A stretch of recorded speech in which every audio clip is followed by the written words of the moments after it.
With that being said, I'd like to call the February 11th, 2026 meeting of the Estes Park Housing Authority to order.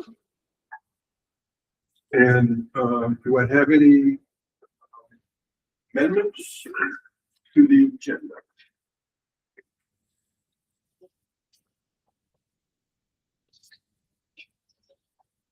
Hearing none, I'll entertain a motion to approve.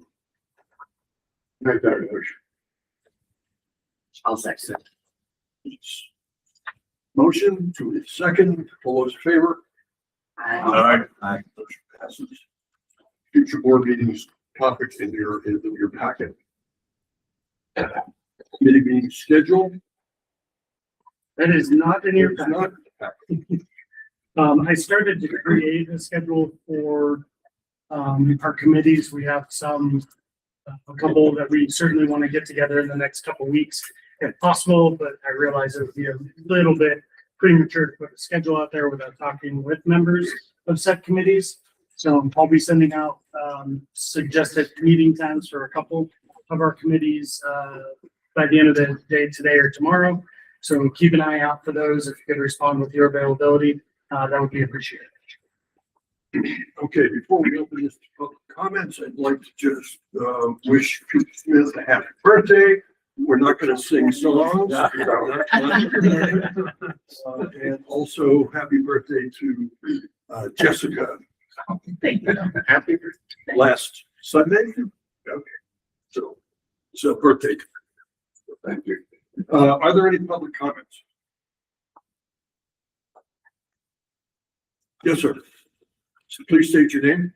Mark Henderson. Okay, Mr. Henderson. We've spoken before. Should I? Yes. You don't need to come up here, sir. You can I want to look at you in the face when I'm talking to you. Is that okay? Sure. I'd like to look, you know. Is that it? That's why she said that. My issue is with the fish hatchery project and the transparency of the authority. Scott knows me. The last time we spoke, we had their open house up there. And he told me that the next time there was going to be a meeting, that he would contact me so I could come in and speak. He did not.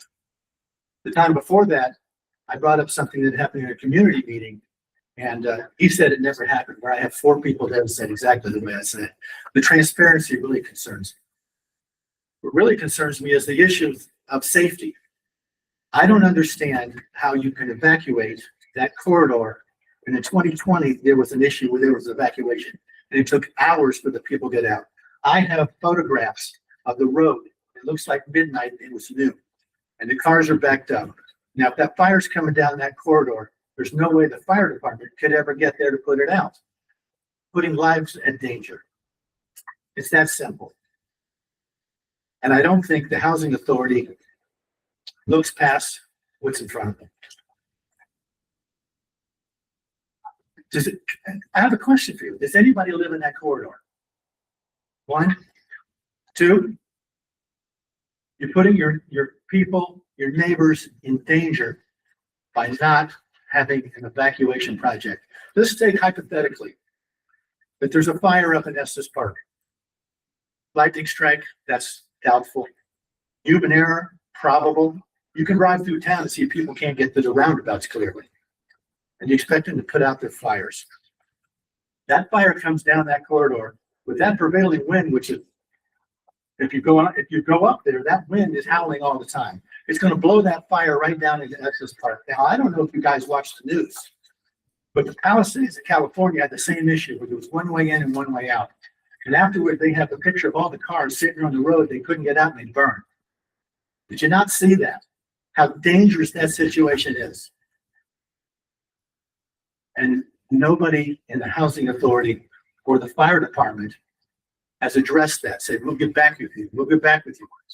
Scott proved to me that they won't get back to me. Thank you, sir.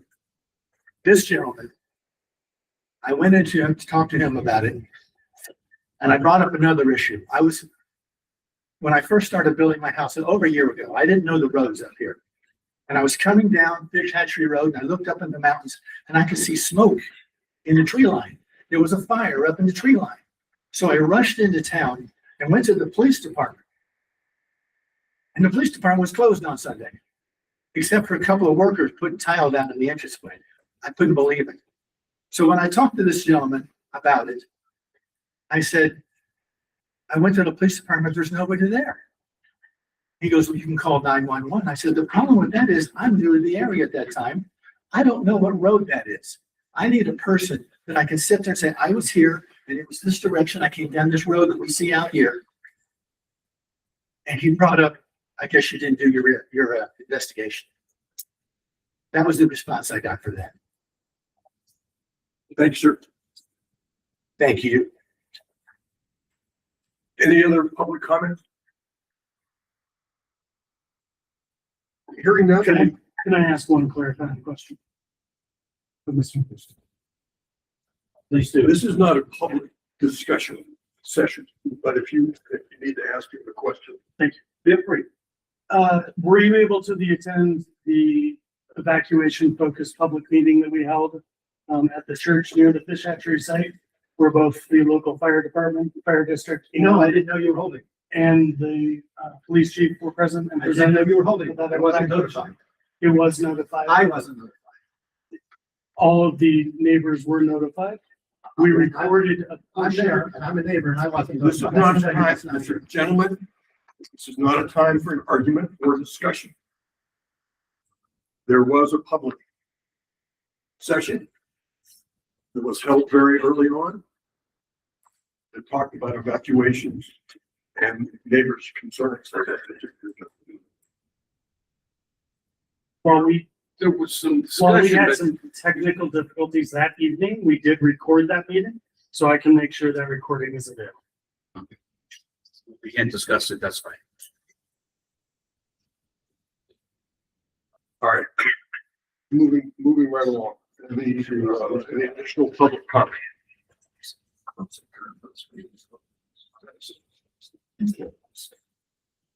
Approval of minutes, any additions or corrections to the minutes from the January 14th, 2025? Yes, sir. I didn't have a chance to review your Okay, corrections. so there's a few typos, obvious typos. And I sent Scott a little listing. So I can go through or we can. If you've already sent them to Scott, we need to get approved minutes and changed. Approval or changes. I don't keep it.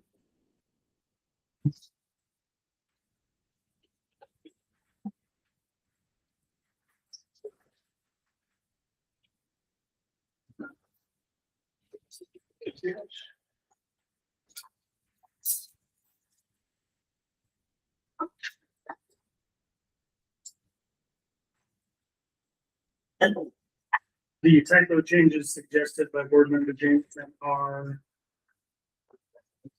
correcting a word that appears was LAC, but was meant to be lack, so LACK. Second one is on page 3 of 6, remove period from inside the parentheses and I insert parentheses around the sentence note.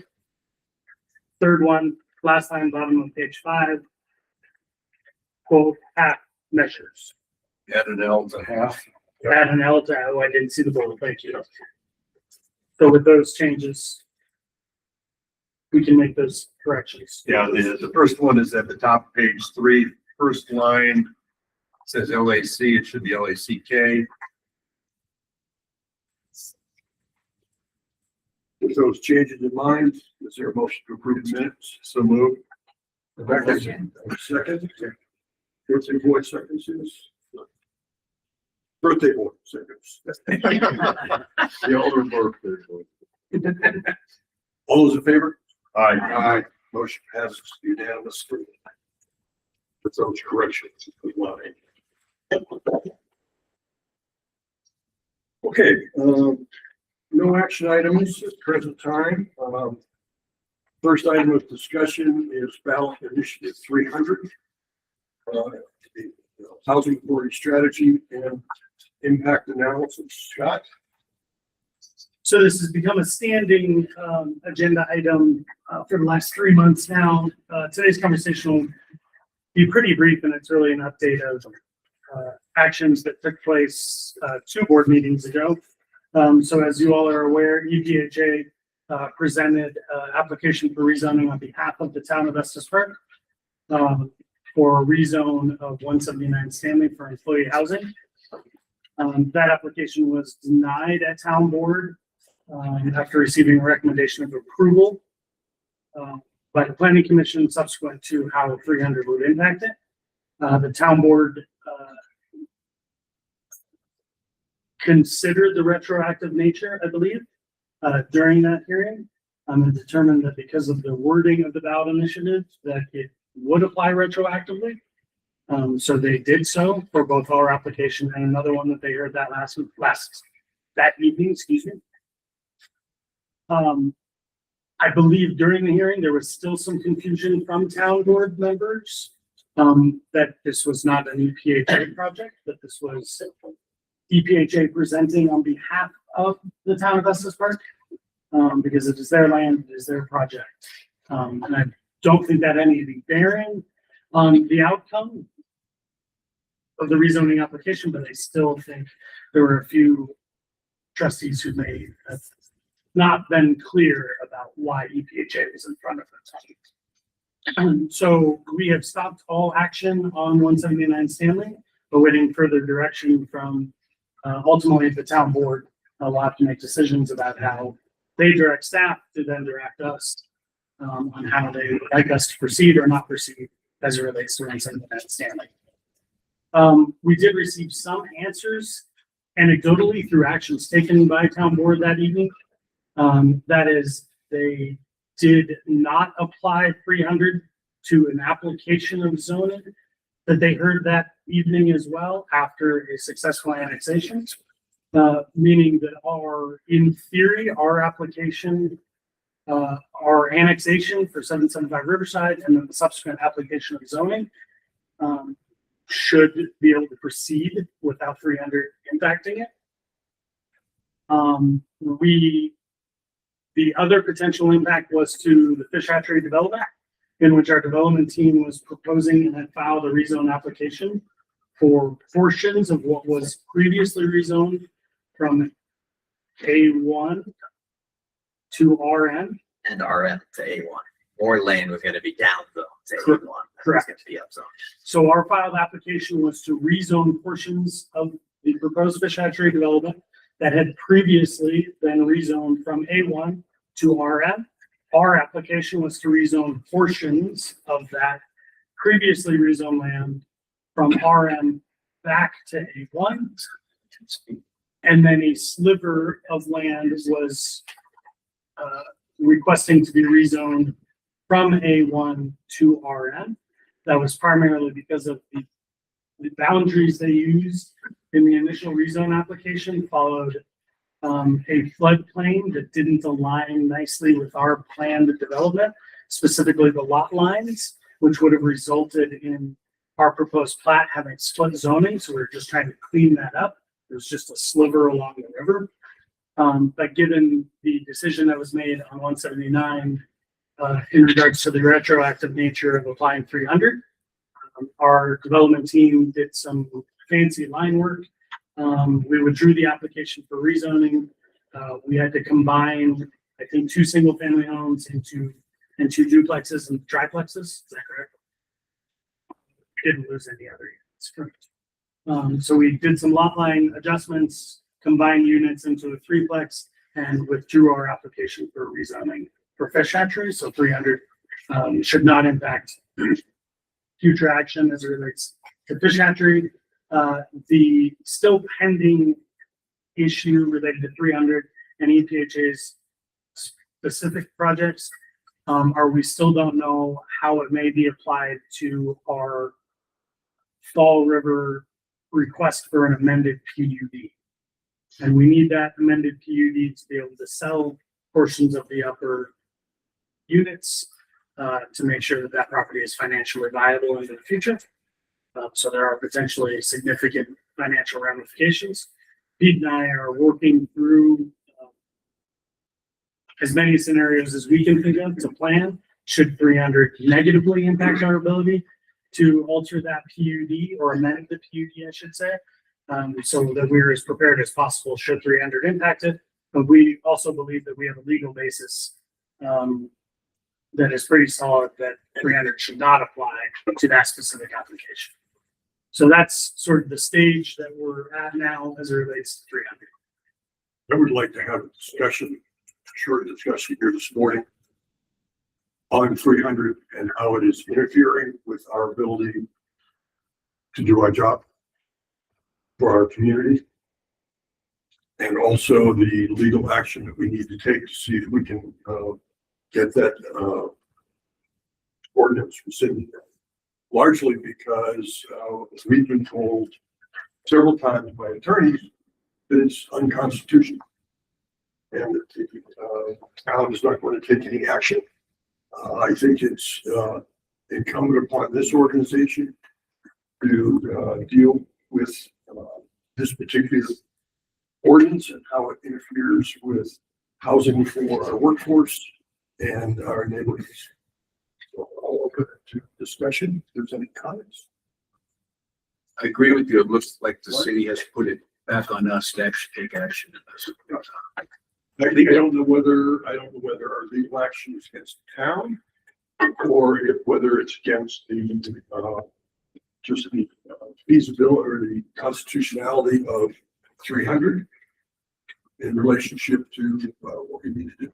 But I think there needs to be some direction from this board as to how they wish to proceed. I think personally that, first of all, we should maybe be the force behind a legal action against it being unconstitutional. But I do think there's a lot of developers and builders here in essence that it's going to affect. I mean, maybe a single family house, maybe not, but I know some of them are trying to build different larger projects or what have you. And we might want to have a meeting with them and they might be able to participate or just or however you want to phrase it. But yeah, I mean, this just brings everything to a halt in reality. And so I definitely think we should pursue the constitutionality of this. 300. Any other comments? You said that legal counsel has, their opinion is this is unconstitutional. Have there been any deeper conversations aside from that? I think there was a memo. Scott, there's a memo that went to the town attorney from our attorney based on our conversation at the last meeting. Our communication with the town attorney from our legal counsel was primarily focused on how it impacted the existing applications and the retroactive or retrospective look at 300. We have not sent any communication regarding the overall constitutionality or other legal basis for general kits. I will, given that we're having this conversation, I will also mention that ordinance, which is what we should be calling it by its correct name now, which I believe is 1126, also impacts the risk quotient associated with a parcel that EPHA has under contract to purchase. The future development of 830 Moraine would be contingent on an approval of the PUD for housing.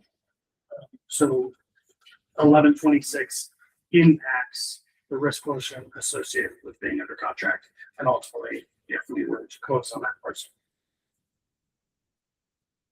So there are other future potential impacts, which is And Riverside. Riverside, we think, is in the clear because of the annexation. We think. Based on action the town board already took, it would be difficult for them to apply a different rule to our application.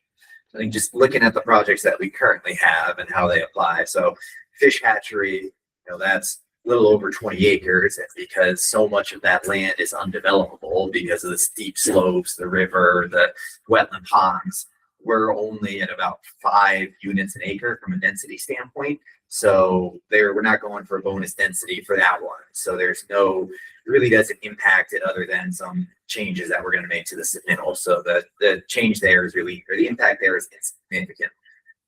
For 179 Stanley, that killed it probably. So that's the town's deal. It's not one of ours. 775 Riverside, like Scott was saying, based on the Elkhorn approval of an establishment of zoning being different from a rezone in town board's eyes, that sets the precedent that 775 Riverside should just fine. I think the biggest issue comes for future projects. So the 830 Moraine would be one that would have to go through a PUD if we were going to try to develop that to what we initially had planned. And then outside of that, one of the bigger issues is, I spent some time after that hearing looking through the town of Essa zoning map and putting together all the parcels that I could find that were RM zoning, which is multifamily between 1 to 3 acres and then above 3 acres. And from what I could find, there are only 2 parcels that are currently vacant, that are undeveloped. We actually own one, Castle Ridge, which we did a feasibility study on, and it's a difficult one to develop because of the slope on it. And then another one is right in front of the Stanley Hotel that the town owns. That's also in the historic district of Stanley Hotel. So that one's probably not going to work because of a lot of reasons. And outside of that, there's really no RM zone land that's vacant, at least of anything above an acre.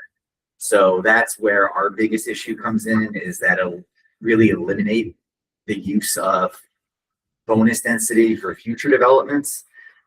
So we're either, limited at 8 units an acre, or we do something like Riverside or fish hatchery, where the only reasons those work is because it's a really big piece of land and a lot of it is undevelopable. And so that means that the inherent density is a lot lower. But it's not a huge impact to what we're doing right now, but for future projects, it's going to be a big issue.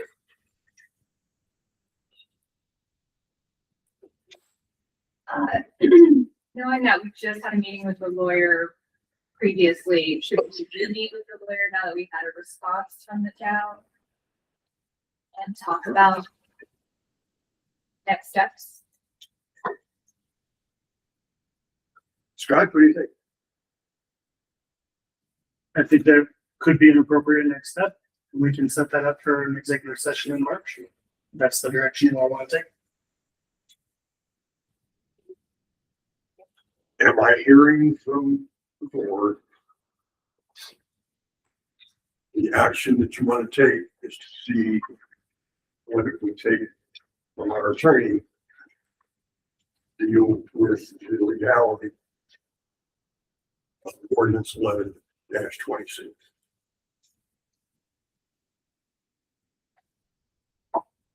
Well, there needs to be clarity.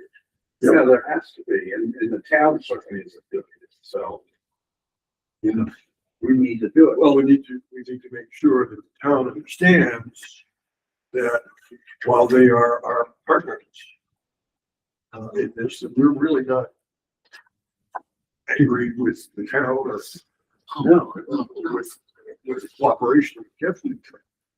But it's important to know that this particular ordinance stifles our mission going forward. So I think the consensus that I see here is that we need to get some legal counsel as to how to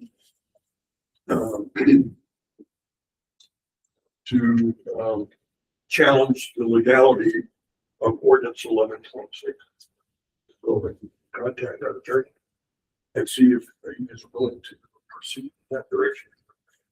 I can do that. Okay, good. Anything else? Ma'am, we're not taking comments or questions at this time. Public comment is at the beginning of our meetings. I'd be happy to meet with you afterwards, if you would like. Anything else? Okay, development update. Mr. Levine.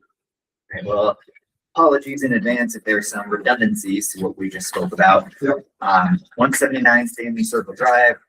We presented the rezone to town board as part of the entitlement process. While we felt that we had a strong legal argument and had received previous guidance that an accepted application would not have valid initiative 300 apply to it, town board decided that this was not the case.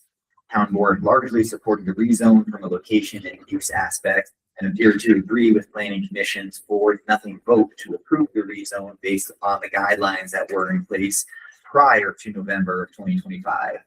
Unfortunately, the goalpost moved and town board unanimously denied the rezone request due to ballot initiative 300. Given that this was a town parcel and project, we at EPHA had consistent communication with the town manager's office regarding the process and the proper steps to take with ballot initiative 300. The next steps of the project are currently unknown. EPHA has informed the town of Estes that work on the project has stopped, and town staff will look to town board to provide further direction regarding this parcel. With the current e-zoning in place, only 2 units can be built on site.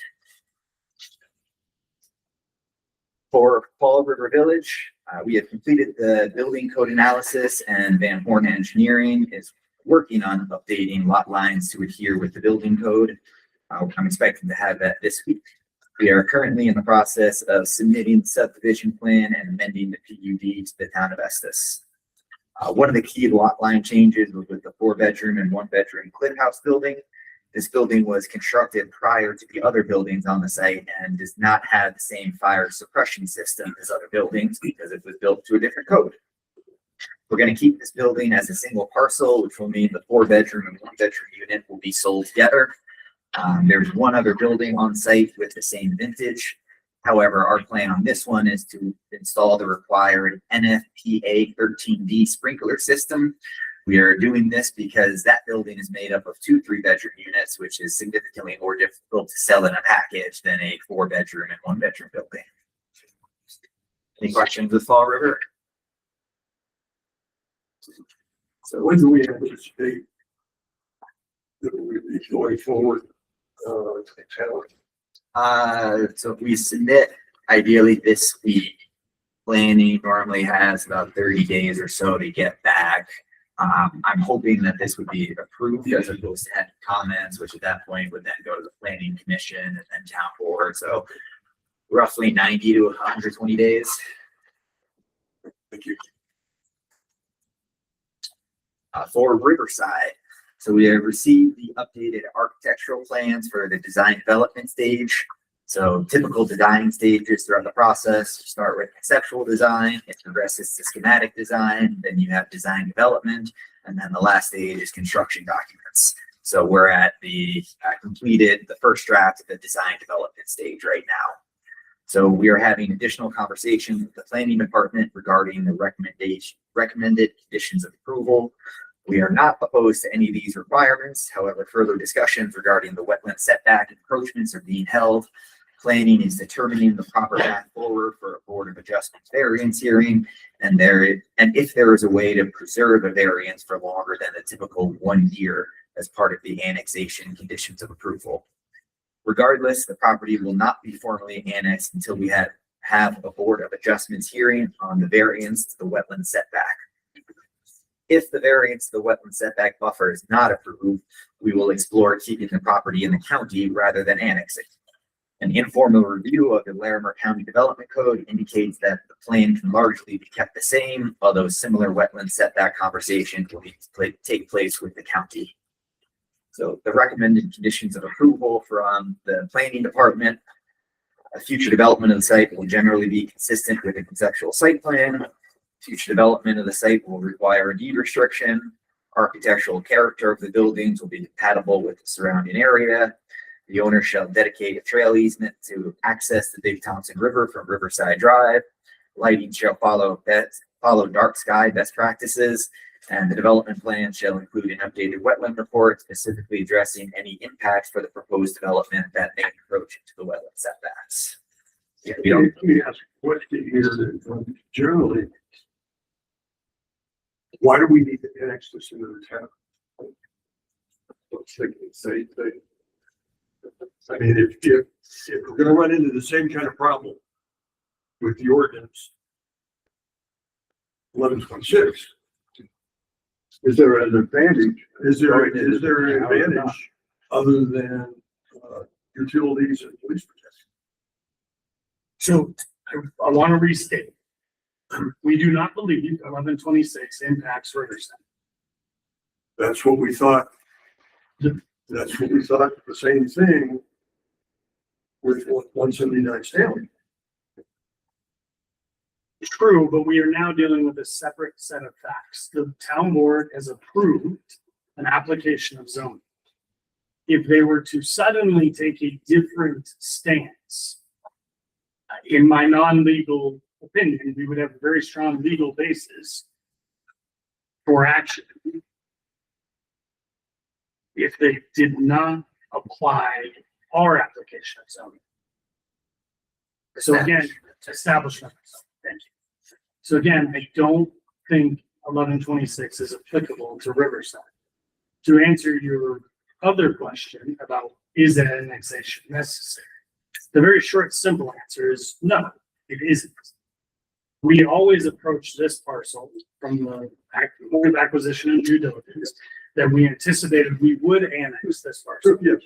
Because we wanted to deal with a local governing body, that kind of body of approval, which is the town board, to approve a potential development for the Estes Valley. That process, not only have the goalposts moved a little bit during our time of acquisition to now, during our due diligence, but Pete is really attempting to protect the asset of Riverside and make sure that should we complete the annexation process, we don't fall into a different regulatory scheme, so to say, as it relates to wetland setback variances. Because if it does, the town looks at those variances a little bit differently than the county. Right now, we believe that the county is more lax and there's a little bit more leeway. And to be clear, the proposed development does not build anything in the wetlands, doesn't build anything in the wetlands setback. We improve conditions, but a there little will be bit in the wetland setback. a little bit in the wetland setback, but we improve the condition from the existing home that's on site. And we do propose some disturbance inside the wetland setback, which I feel important to mention is much less than what Upper Thompson Sanitation District does in the same wetlands. So the short answer is we don't have to annex, but our desire has always been to annex. And I think that is still the path that we are going down, assuming we feel comfortable with the regulatory environment. If for some reason along this chain of events we don't, we could withdraw the application. We think we still have a path forward to entitlement in the county, should we need to go that direction. I think the biggest difference is the town passed something a few months ago that for annexation, if you want to use town water, you need to be part of the town. So that wasn't in play, when we started this process, but that is impacted it now. So if we wanted to keep in the county, we could do well water, which we have to look into. That requirement makes absolutely no sense to me. The town supplies water throughout the entire Estes Valley. Is there, can you elaborate on this, Bill? This is fraught with danger. So when we have provided water outside of the town limits, we have, I wouldn't say necessarily uniformly, but we have sought agreements from the owner in connection with that to consent to annexation in the future should the parcel be eligible for annexation and should the town desire to have this. So it's kind of up to the town, whether you can enforce the annexation, whatever you're, if you don't use town water, you can't, because we wouldn't have that sort of agreement. But we have these agreements with lots of properties around the valley, to which we supply. And it's kind of a standard in bigger community thing that, you know, the reason somebody wants to get annexed is to get the money from the town. That's probably the predominant reason people seek annexation rather than try to, although there are also different kind of standards. So basically we formalized through that process what was informally required when we added a tap outside the town limits. It just, in that agreement simply says, if you become eligible for annexation, because some of these places are, I think probably Riverside is eligible for annexation, but a lot of them are not. It's quite long. Should it be done eligible for annexation and the town wishes to annex if they will consent to that. Because most annexations are consensual, very hard to balance property through a vote. But in consensual annexations, I don't know if that clarifies it at all. It just muddies the water for me. Because there are so many water taps that are outside the town limits. Absolutely. And there are we talking now, the town's going to do leapfrog annexation of everybody that uses town water. And are we going to make water rates the same for those people who are outside the town limits? Right now, the rates for water are higher Outside the outside town limits than inside town limits. And so one benefit to annexation is you get those better water rates. You know how much that manages. That is the genesis of it. It arises from these agreements that were made when water taps were established with those people. And this was the formalization essentially of those agreements. I believe the initial water tap rate for those people outside of town limits, it's like, let's say $275 a while ago. And now it's somewhere $13,000. Yeah, and I'm not talking about the tap fee, I'm talking Yeah, about I know. water inside. I know, I just know. Yeah, I know that's true. So, Okay, Pete, I'm sorry to have interrupted you there. So go ahead. No, that's the end of Any it. other comments? My 2 cents, I agree with Pete and Scott that what the town board did last meeting with that Elkhorn project, upper parcel there, and treating it as an annexation with an initiation or installment of the zoning, not a rezoning. I mean, it's like the definition of arbitrary and capricious if the town board would not treat this project exactly the same way. So, I don't think that's a reason to pull the annexation one right now. Just out of curiosity. Yeah, no, good question. Okay. And I'll just put the caveat out there. I haven't looked into the feasibility of digging a well and the cost of the water or anything. I have never done that before, so that'll be a learning experience for me if we are forced to go down that path. Isn't that property on town water? No, the water line ends right at the property line. That building might, I'm not sure if that one building is, because that's right on that side of the property, but as part of this development, the town would require us to extend the water line, the water main down Riverside. Yeah. And so we would, as a yeah, project, I would pay for that, which would be, a town benefit as well, because they're extending that water line. I would think that there is town water in the house. I believe the existing home is on town water.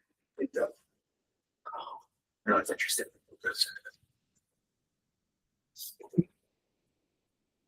ways the town could force an annexation for that one. This falls into the change of increase of water service, right? It is currently being served by the town water supply. It is not part of the town. It is annex eligible. Our development represents an increase in that request for service. All right, moving on to fish hatchery. So we submitted our documents for the second subdivision on rezoning on Friday, January 23rd. So we're all very happy about that. On Wednesday, January 28th, we pulled the submittals due to the outcome of the town board meeting as it relates to ballot initiative 300. So we are now abandoning the rezone for fish hatchery. We had a series of meetings, both collectively and independently. Independently meaning civil and land planning met without us, and we came up with an elegant solution to adjust to the ever-changing entitlement and political environment. We will adjust some of the lot lines on the south side of the development, resulting in the loss of 2 single-family lots. We'll save these units by adding them to the adjacent duplexes, which changes the 2 duplex units into a triplex. We plan to submit this updated package on February 20th. On a parallel path, we have been preparing our variance request for the Board of Adjustments for the wetland setback in 2 key areas. We were scheduled for the Board of Adjustments on February 3rd. However, I erred and did not replace the development under review signs that I had removed from fish hatchery to other parcels back to fish hatchery. So due to the formal requirements that these signs be in place 15 days prior to the variance hearing, the variance hearing is now bumped to Tuesday, March 3rd. So while this is not ideal, it should not impact the timing and the entitlements, as this is running on a parallel path with the town and National Park Service review of our updated submittal. And I will be going later today to place those signs on the property. Due to the amount of undevelopable land on this parcel due to steep slope, wetlands, a historic district, and other restrictions, the current density is only about 5 units per acre. Therefore, the project is not using the bonus density that's allowed in the RM zoning. Any questions with fish hatchery before I just get to the last part? So last part that I have is, while much has been made about ballot initiative 300, I think ballot initiative 301 is even more telling.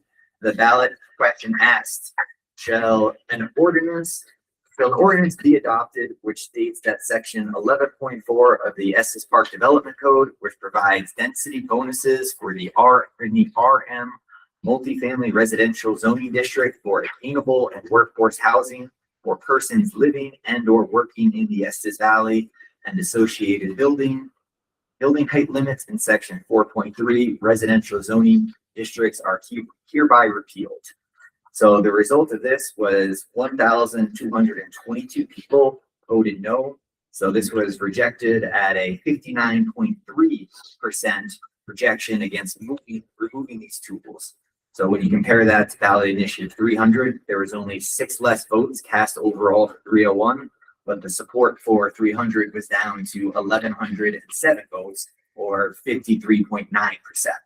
So I think that's important to note that the public rejected the removal of the bonus density in RM zoning. So there is clearly an understanding and a desire from the public standpoint to allow and try to facilitate workforce housing. The results of the election once again demonstrate, so unfortunately there's virtually no vacant land zoned RM. Therefore, the workforce and attainable housing density bonuses are largely unattainable dream based on current development code guidelines. So, however, we can hold on to the fact that the results of the citizens' vote continues to support the idea of bonus density and conveys support for the overall mission of the Estes Park Housing Authority.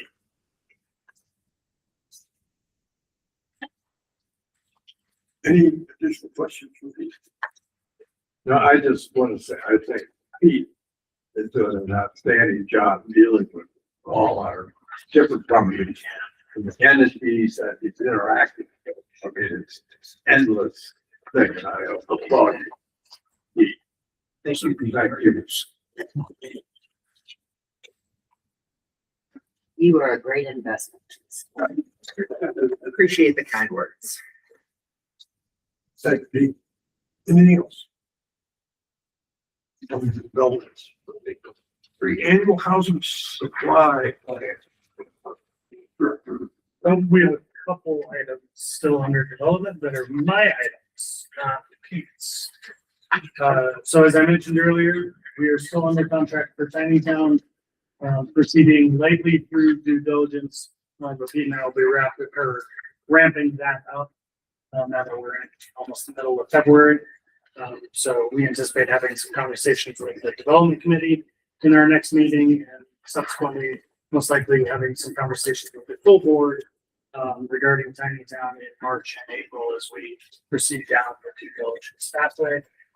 I mentioned 1126 future impact, that is part of our due diligence, as part of what this board would need to consider. And there are quite a few other considerations. The most significant one outside of 1126, in my opinion, or one of the more significant ones, is the current floodplain, how that floodplain is viewed versus how the town views the currently enacted or not enacted or not adopted floodplain.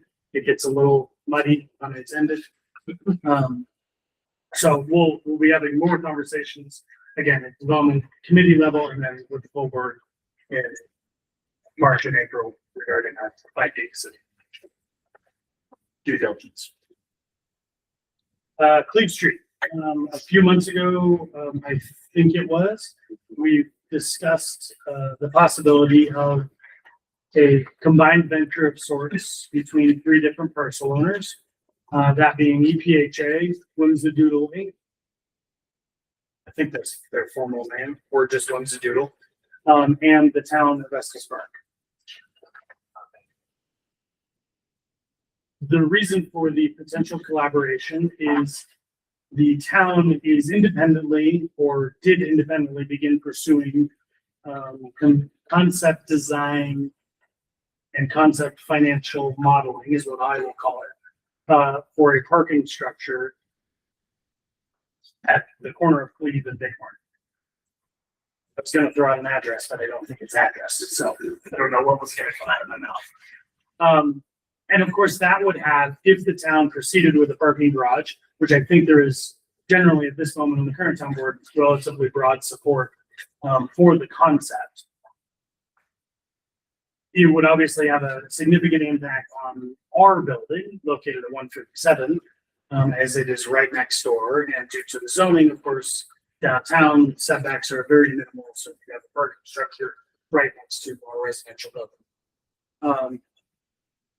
In the meantime, Whimsidoodle purchased the parking lot to the west of 157 Cleve, which I think has now been addressed, but I just don't remember what it is.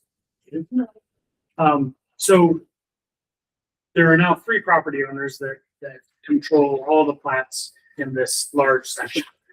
So 2 parking lots on either side of us, to the east and to the west. So this board gave me direction to continue conversations about what a potential joint partnership of a redevelopment of the 3 parcels combined could look like, with a retail component, parking component, and of course, residential component. For EPHA's perspective, it's important to keep a few things in mind. One, our mission is housing. I know we all know this, but that is our primary reason for participating in this conversation, is focused on housing, how we can improve the housing. And I've made the point all along in these conversations about how we could hopefully add housing units in a future redevelopment as well. The conversations continue. Oh, let me back up. The other thing to keep in mind is Cleve Street, 157 Cleve Street, was built in 1932. It is, in my opinion, past its useful life. It needs roughly $400,000 in capital investment. It is a fully owned asset. We do not have any debt.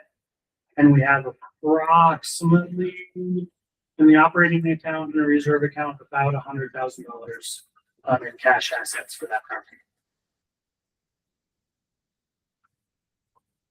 We have continued having conversations with both the town, our legal counsel, and Whimsidoodle. I should note that I did waive legal privilege for our legal counsel, as we are represented in this case by the same attorney, James Martell. He also represents Whimsidoodle. I felt comfortable waiving that privilege, given our working relationship with Mr. Martell, and believe that he can adequately serve both sides of this. He has a long tenured relationship with a member of the Whimsidoodle board that goes back nearly 40 years. But I didn't think it necessary in this relationship to seek separate or different legal counsel. So I have waived that privilege. So right now, Martell is both our attorney and Whimsidoodle's. So there should be a professional discount, given he's got both sides of the deal. Currently, I've been able to take advantage of Whimsidoodle's participation in this, and all legal fees have been on Whimsidoodle's books, not on ours. Oh, that's a good discount. So again, it's important to realize we're still in the early preliminary stages. Jim has presented a few different potential pathways about how the legal structure could look, what the ownership would look like, could look like. And we had a joint meeting, legal counsel for the town was present. Martell was not present, but Whimsidoodle, EPHA, and the town were present at a meeting the week before last to sort of discuss what the legal structure could look like. It was a productive meeting. We all believe there is a path forward and a legal structure that could work. I think we left that meeting with two primary questions. One was how community development would feel about, or is it possible to develop a venture of this nature on underlying land that has three different ownerships, because we're discussing this as a lease of the underlying land to a newly created development entity. So there are some questions about that.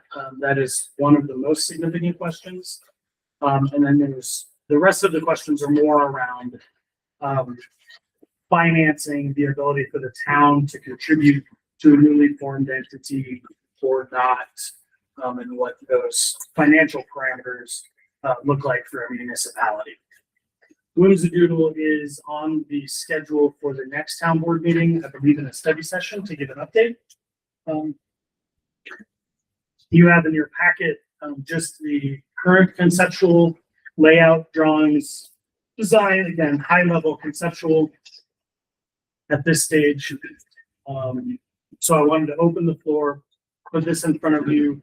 It will be presented in similar form to town board in a couple weeks.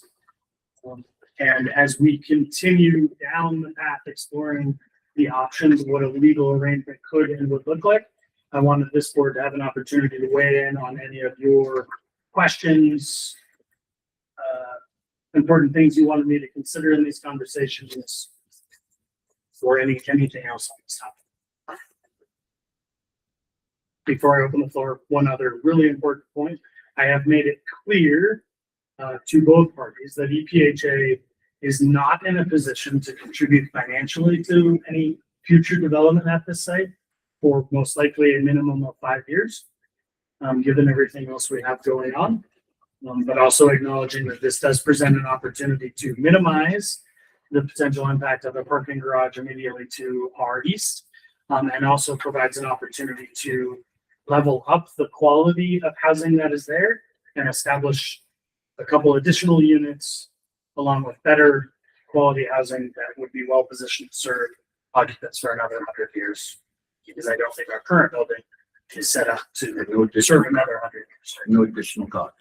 We would certainly have a financial investment in the housing piece, but I've made it clear that those direct contributions would have to be delayed. So that's when we start to get into some financial modeling and conversations about what that debt structure looks like and when those We're tiers. gonna do that ahead of time, right? We would do all that. 5 years down, okay. Correct. We would do all that ahead of time, but I've just made it clear to set that financial foundation that do not expect any equity from EPHA in the short term. I have another off the cuff question. Okay, so we've got 88 units in there. We've got 2 handicap parking spaces in that parking lot. So they saw. Oh, in the future, yeah. Yeah. I think there are more ADAs than that. Yes. Okay, so, the question is, and we've got retail on the first floor. Would there be 4 liter in there? Currently, there is envisioned that there would be 2 elevators. Okay, Yes. So there, that's an important point, Julia, and I'm glad you bring it up. This would mark a significant improvement in the accessibility and the ADA accessibility, because currently the property, is not, and any of them, ADA accessible. So would this be section 8 housing or no? Currently, there are restrictions on the property for 2 units. We did receive home. It's not an acronym, believe it or not. As part of the development package, we received home funds. So there are 2 units that are restricted, by the home program. That does come with a financial, responsibility, meaning that in simple terms, we could absolve the property of that requirement by paying out or paying to get rid of that restriction. And I think I checked a couple of years ago, I think it was $118,000 to do that. My approach would not be that we do that. I'm okay with the restrictions as they are in place. Mine would be to amend the existing agreement that provides us an opportunity where we're out of compliance, so to speak, during a redevelopment of the site. And then that compliance period just gets extended by whatever time frame we're out of compliance, adding the compliance requirements back into the new development for the remaining years of that agreement, which it was a 40-year agreement, and I think we are 22 years into it, so we have 18 years left, roughly.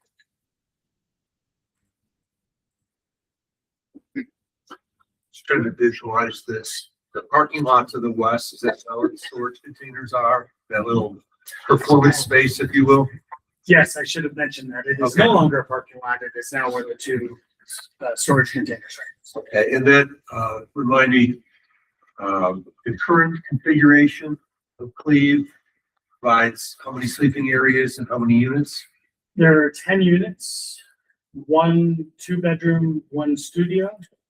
The studio is very non-conforming because of the height of the ceiling.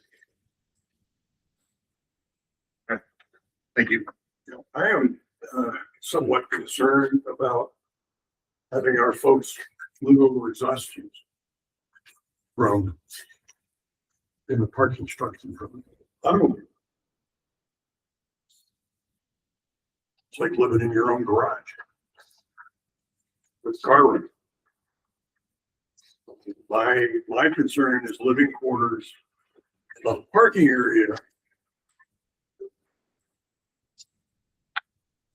doesn't seem to make any sense to me in terms of just exposing people who live there full time to automobile exhaust fumes.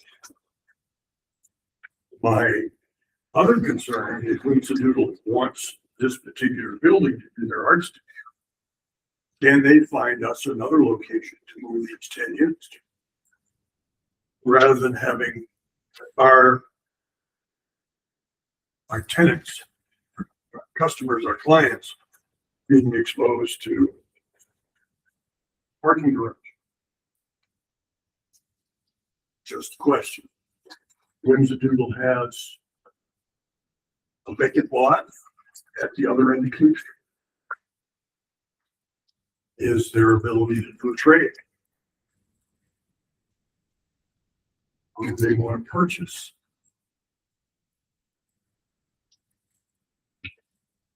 The 10 units. I think there are other questions here other than just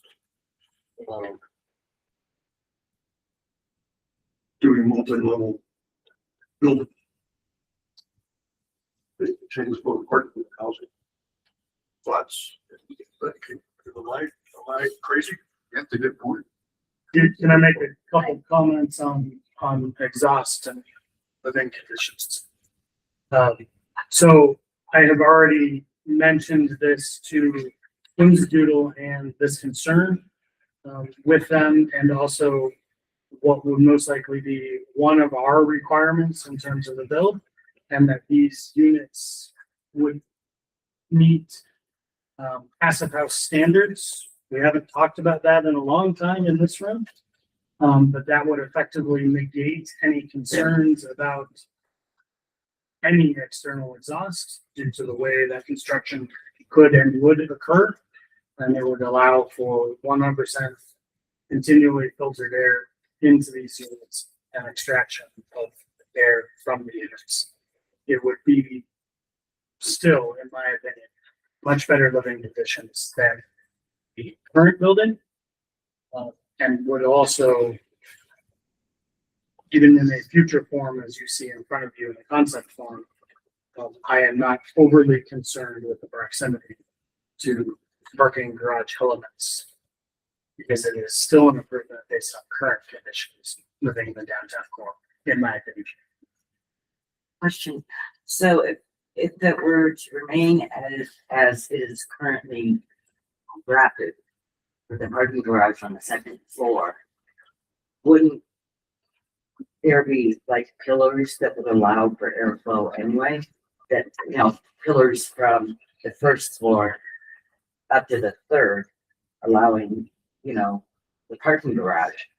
But normally you see concrete pillars, so they're like open windows out to the street. And I think that would, To meet building standards and codes and like EPA and all of that, those things are designed to filter out the gas and the pollutants in the air. So I don't think they would let you build something that was going to poison people. But also, I think if we talk about trying to move those units to a different plot of land, we're also talking about having to invest much more money in building those units. If we're gonna like trade land, create our own concept, our own design. So I think with this, it saves us money in the long term, versus moving those units to another place in town, which could be, it's difficult. I don't know what the zoning is down at the end of the road there or what their plans are for that, but I'm assuming we would take on that expense, that Woods-A-Doodle's not gonna build a building for us.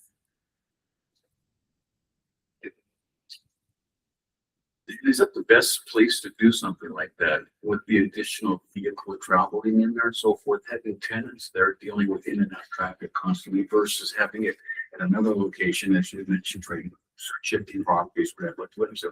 I think there's some marketing made for that also. These people living there constantly with cars in and out, especially in summertime during our peak season. So that's something that should be considered at least.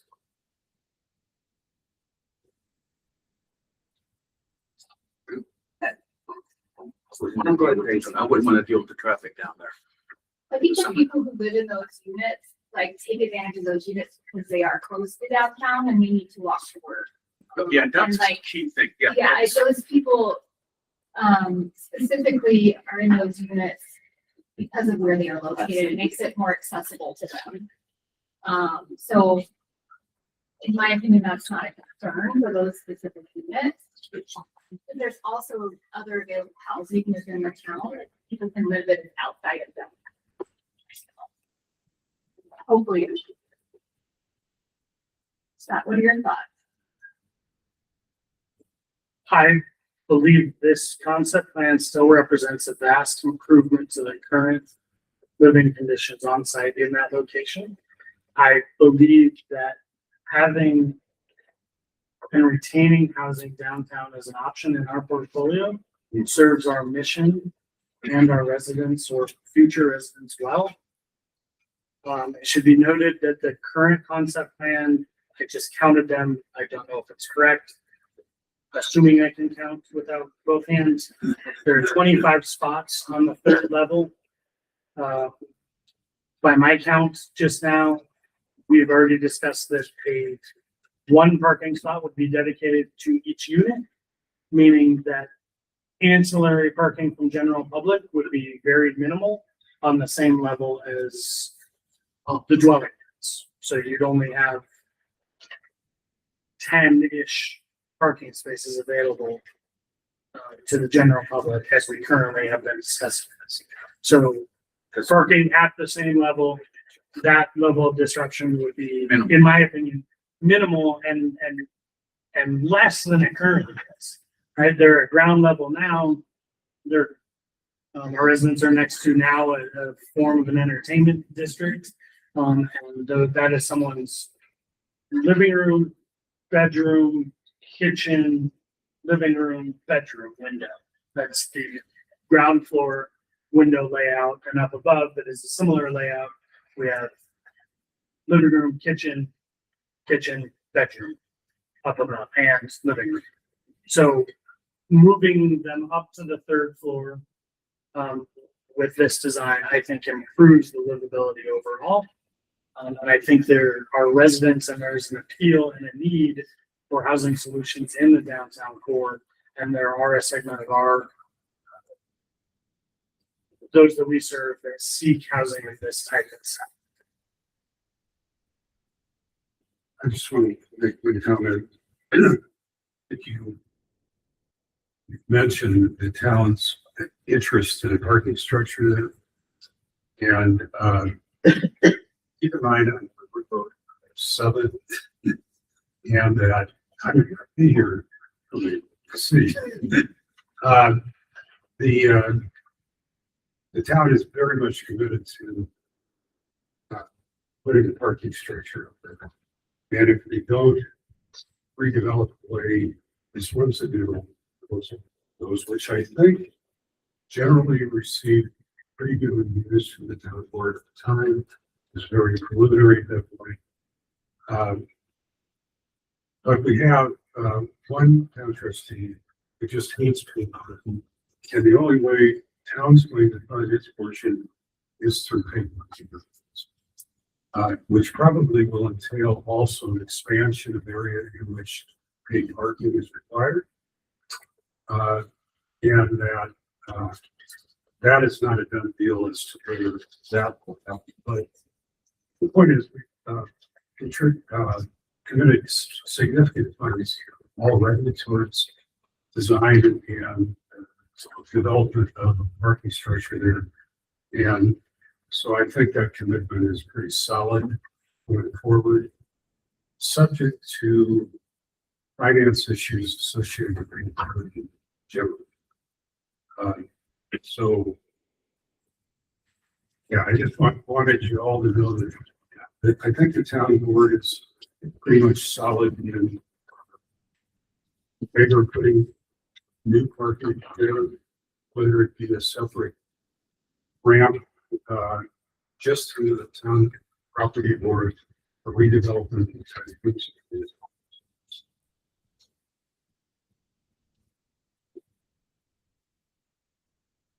I just want to draw attention to 2 additional things in the concept renderings that you have in front of you.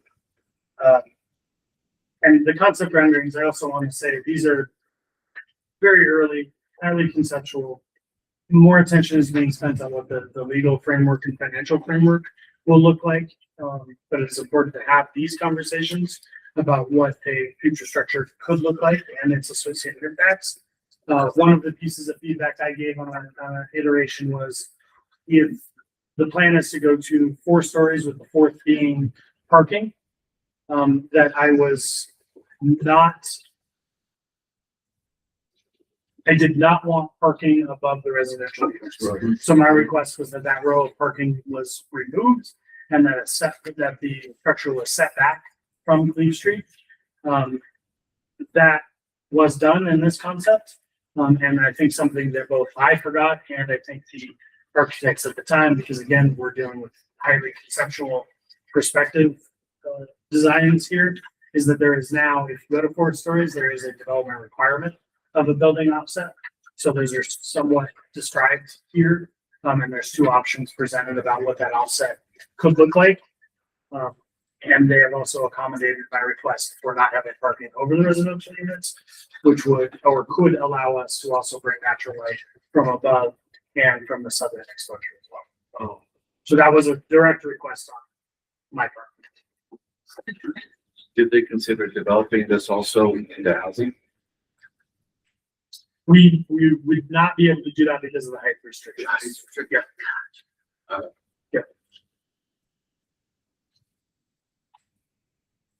So this was meant to be a discussion item like we had. We can continue talking about it. I will continue unless you all tell me otherwise to have the conversations about what an arrangement could look like. And I'm hopeful to have some more concrete details for March. And again, after the presentation by Wednesday to town board in 2 weeks. What do we do with our 10 families, 10 residents, 10 residential units during construction? We would be under both an ethical and a legal obligation to rehouse them, relocate them. Not only on a temporary basis, but potentially on a permanent basis. So we would most likely do that at Fall River Village because it is a similar location in terms of walkability, and many of our current tenants need that walkability aspect. Two, I am approaching this that we would move them back into those units should they choose that option, and their rent would remain the same in line of normalized rent increases that we participate in. So none of them would be displaced outside of the time of construction. They would have the option to move back into the new improved building if they so choose. Which I think they would be very anxious to do.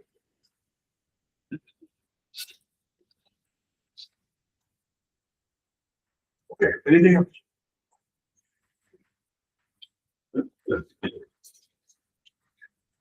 Okay, annual housing supply plan.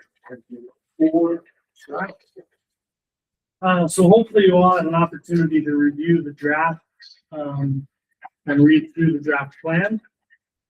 I will stop there and ask if there are any questions, comments, feedback.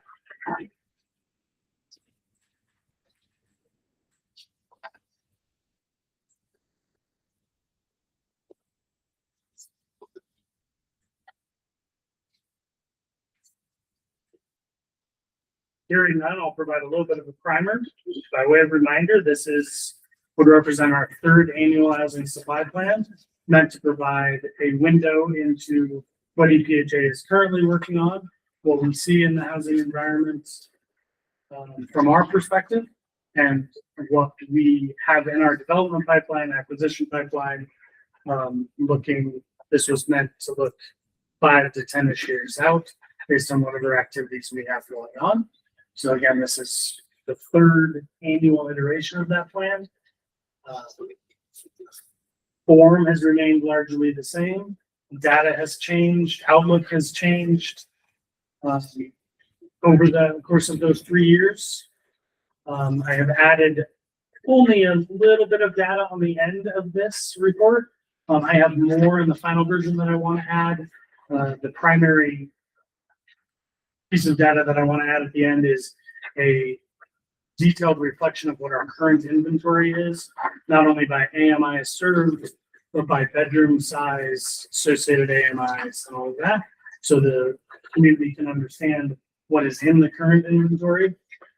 I should be able to also include assets that are income restricted that are not part of our inventory. We should be able to get that information from other housing providers in Estes.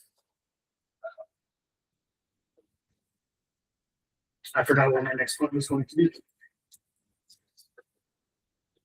What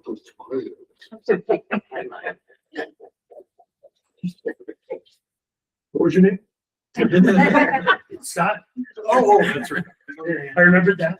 I did, there's a couple highlighted sections. And let me just call those out briefly. One, I called it out as a placeholder because I did not get an opportunity to write out, but one thing that every iteration you look back and you're like, this was a silly omission. And as I was going through it this year, really, I started this in November, I realized that this is probably a good location for some historical perspective about our current inventory, our building rhythm over the last 30 years, what we've added, when we've added it, all of those components. So I anticipate that being a fairly good chunk when I have an opportunity to sit down and sort of offer that perspective, looking back historically. There were some comments made in public recently that sort of highlighted the need for that narrative. And those were that comments that EPHA is seeking to be a developer in the community. And it's important that I think the community realize we have been a developer with other partners, primarily Loveland Housing Authority, for 30 years. And we typically have developed something ground up or redeveloped something every 5 to 8 years during that 30-year time period. So I think it's important perspective. That's on page 5. Yes, at the top of there, it's just a placeholder for the.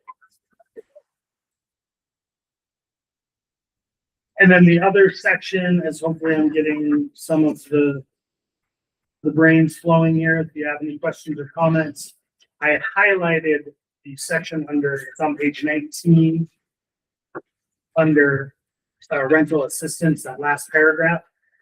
It was to do two things. One, it was to, Jeff and I are going to confirm that the data we have is consistent and accurate. We believe it is, but we just wanted to do a double check of the data from 2025.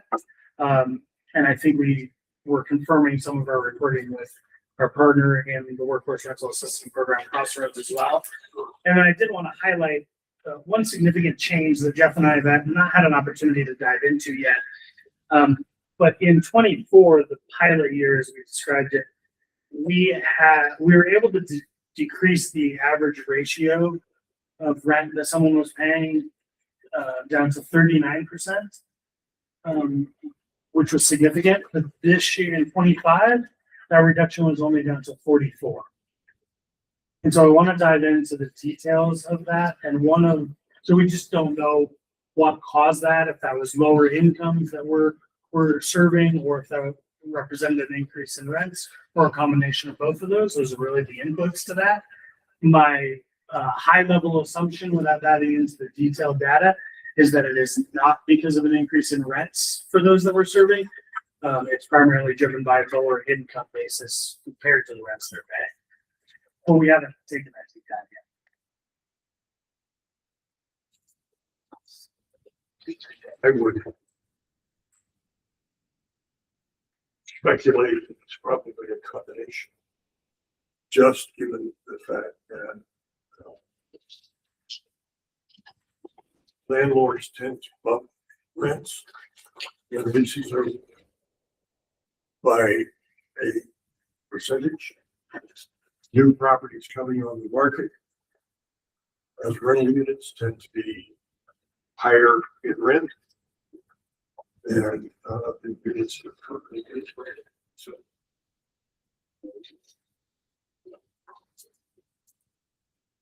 I think there's probably a combination. And just in general, income to rent or rent to income should be somewhere in the neighborhood of 30% of the first month. That's not necessarily the case here, but that's the standard. I do want to draw attention to one more item, beginning on page 21. And Chair Blackhurst, you should be excited about this addition. Uh-oh. This, I drafted a glossary of terms outlining quite a few of the things that we discussed. Nice. And the intention here is to provide definitions that we all understand, can operate from the same playbook, and can understand when you're reading a document what that phrase means. And the intent behind this is that this glossary of definitions we can put in all of our documents where we discuss, whether that's our annual budget where I present you a draft of that sort of narrative around that. That was one of your points of feedback, is definitions would be helpful. I agreed. So this glossary could go in multiple documents that we produce, so it is out there in multiple forms. I think it's good addition. Yeah. Well done. Very good. So I'm sure it'll be somewhat of a living glossary as we go. I'm sure there's things that next. It's nice. But it's good that. Is Hopefully this on the it's website? not yet. It will. I would suggest we have something about seasonal housing, I don't know exactly last year. But seasonal housing is an area that is a problem in and of itself. It's sort of different than the main issue. Housing authority, but it is still within the issue. So I don't know what you would put in, something that's right towards the seasonal housing. And do you mean in terms of the definition or just seasonal housing in general? Workforce? Yeah, that might be related to the workforce issue because, I think we concluded 60 will allow funding for season. But it's obviously a little bit different beast than. So, I don't know if there's community definition or not. I think there needs to be a little bit of focus. Some of the systems. Yeah, I'm glad you bring it up. It is important. It is an important part of our workforce housing in general. I do briefly discuss it on page 19 in this, really just highlighting the fact that we currently do offer for the first time seasonal housing solutions at Fall River Village. We can offer 6-month leases there, and we have. Given that specific component is also part of the town's strategic plan for 2026 to at least discuss. We already have a meeting on the books to discuss a few housing related items with the town and about how those can and or are being addressed. Seasonal housing is one, so is housing for local seniors as well, which we play in both of those. And I think the seasonal housing issue for us is as much about quality of place to live in as opposed to having 4 bunk beds or individual room that share one bathroom. We often see a variety of non-public seasonal housing. Well, I was mentioning one of those things that in connection with Woodson. Woodson owns quite a few properties around town. I don't know that how many of them would be suitable to locate people that we serve. But we should add that to the discussion with them in the temporary housing, because who knows at the time if this development happens on Cleve Street, whether there's anybody that all around the village at the time. I know you can kind of manage that a little bit, but keep in mind they might have some space available too. Good consideration. 2 more things as it relates to seasonal housing specifically. I know we've mentioned this before. I think Pete and I have both mentioned this at some point in these meetings. Providing seasonal housing solutions is a significant challenge.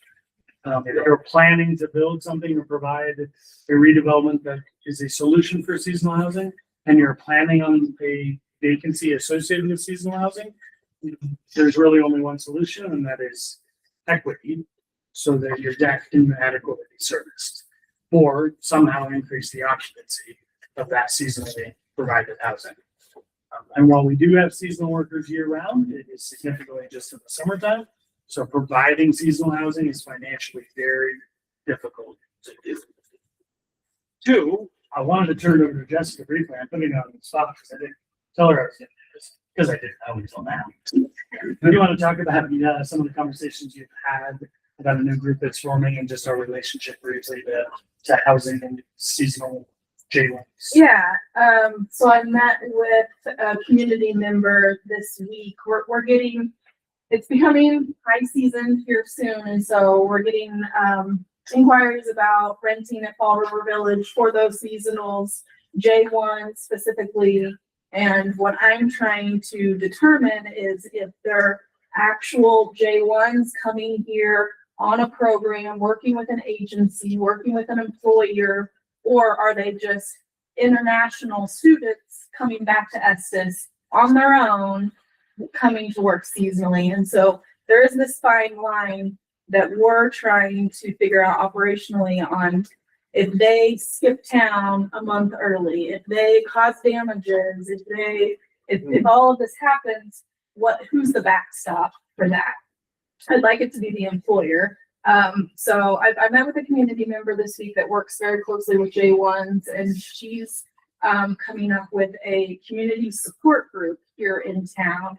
And it goes all the way from the state down to the agencies internationally or locally, down to housing providers for J1 at the Estes Park community. And so there's hope out there. It's like, give parameters, make it a lot more resourceful for these students coming to Estes. And she asked if I wanted to be on the committee. I don't have that capacity, but I told her to put us listed as a housing provider for J1s, of accepting them for Fall River specifically, because we can offer 6-month leases there.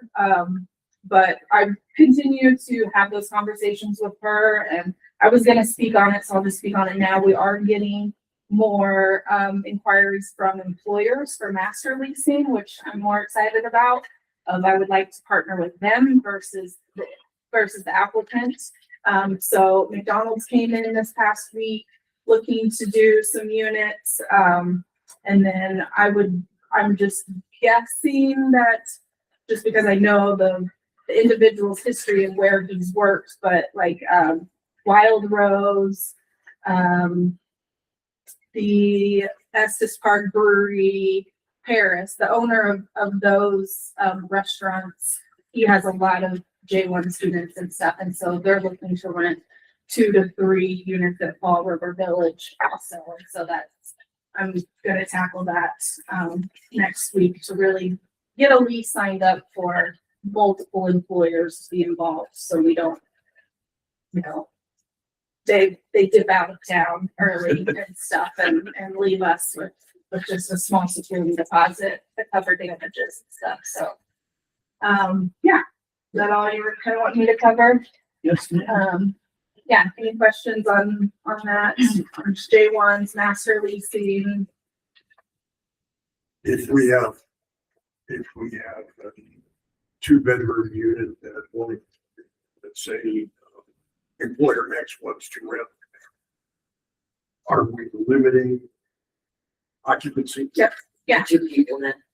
It'll be, because we do have bunk beds over at Fall River when we purchased that property, and so we're putting a max at 4 people In a 2-bed. in a 2-bedroom. Yeah, yeah. So we did have a party that was coming as a party of 5, talking to Susan over there, and she was like, what's the max and stuff? So we sat down, we discussed that. We said no more than 4.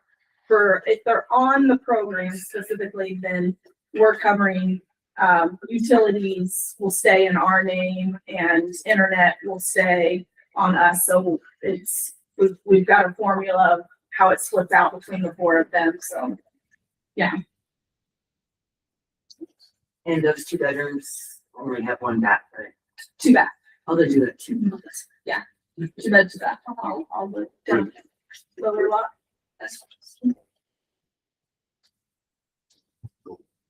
Anything else?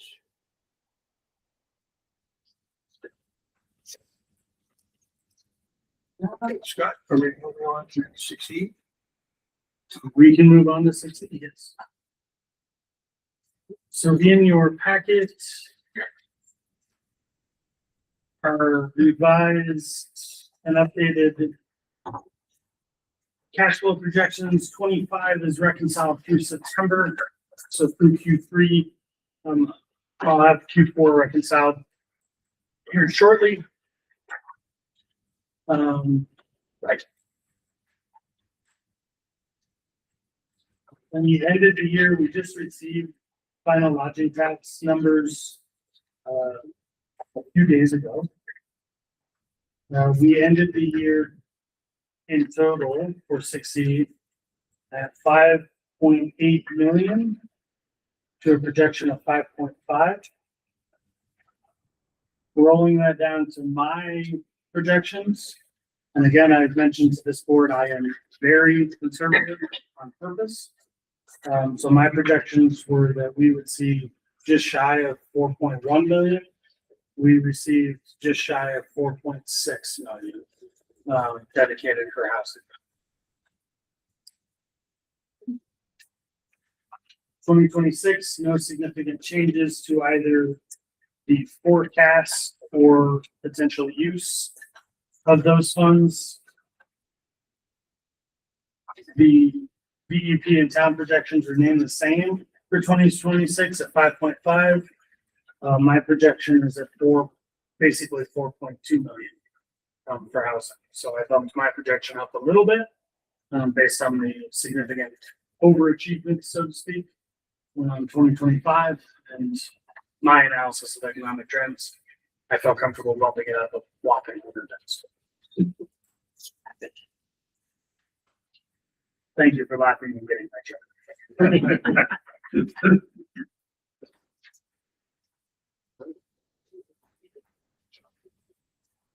When I fully reconcile, stapled behind your packet is a breakdown of sort of each fund, right? I've mentioned that this becomes infinitely more complicated as we go further along.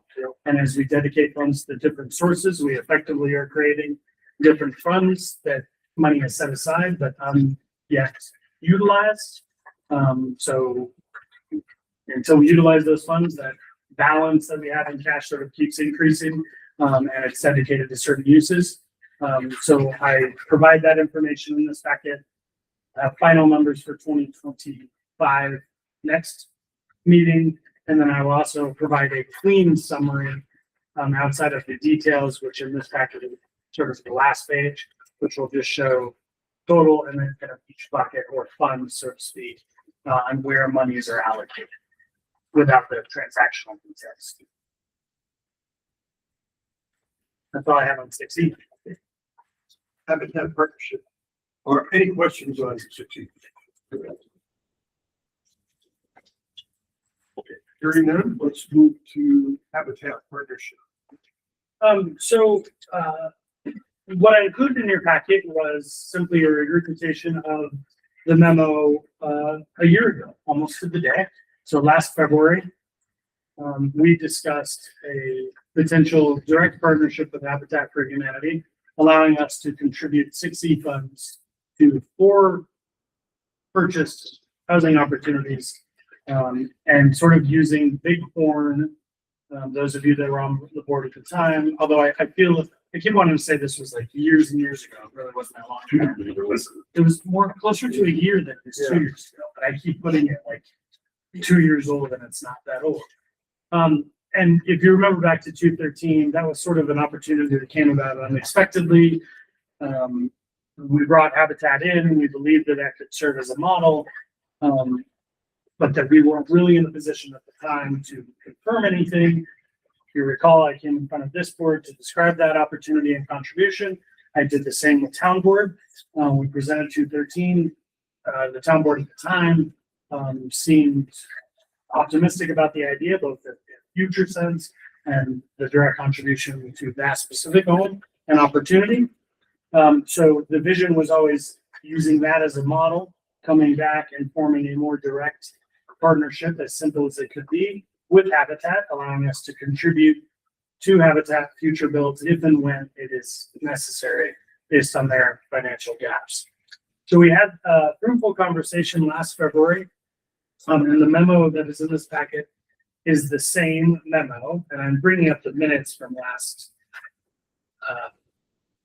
February's board meeting just to make sure I don't misspeak and to confirm where we left it. So the primary concerns and questions of this board were as follows. Concerned about workforce verbiage, handcuffing a homeowner from finding a home elsewhere or a job elsewhere. This board wanted to understand the transition plan if a person lived and worked in Estes but then retired. Is the owner still then qualified to own the home? We wanted a partnership or a timeline for the partnership. And that was primarily based and predicated on the idea that we are subject to annual allocations for 6E, so ensuring that there was adequate language in that partnership that made that clear. and that we would have a way out of a partnership, should we not be allocated funding for 6E. We paused the motion to approve the partnership, but you all did give me approval at the time to present the program to town board, to receive their feedback.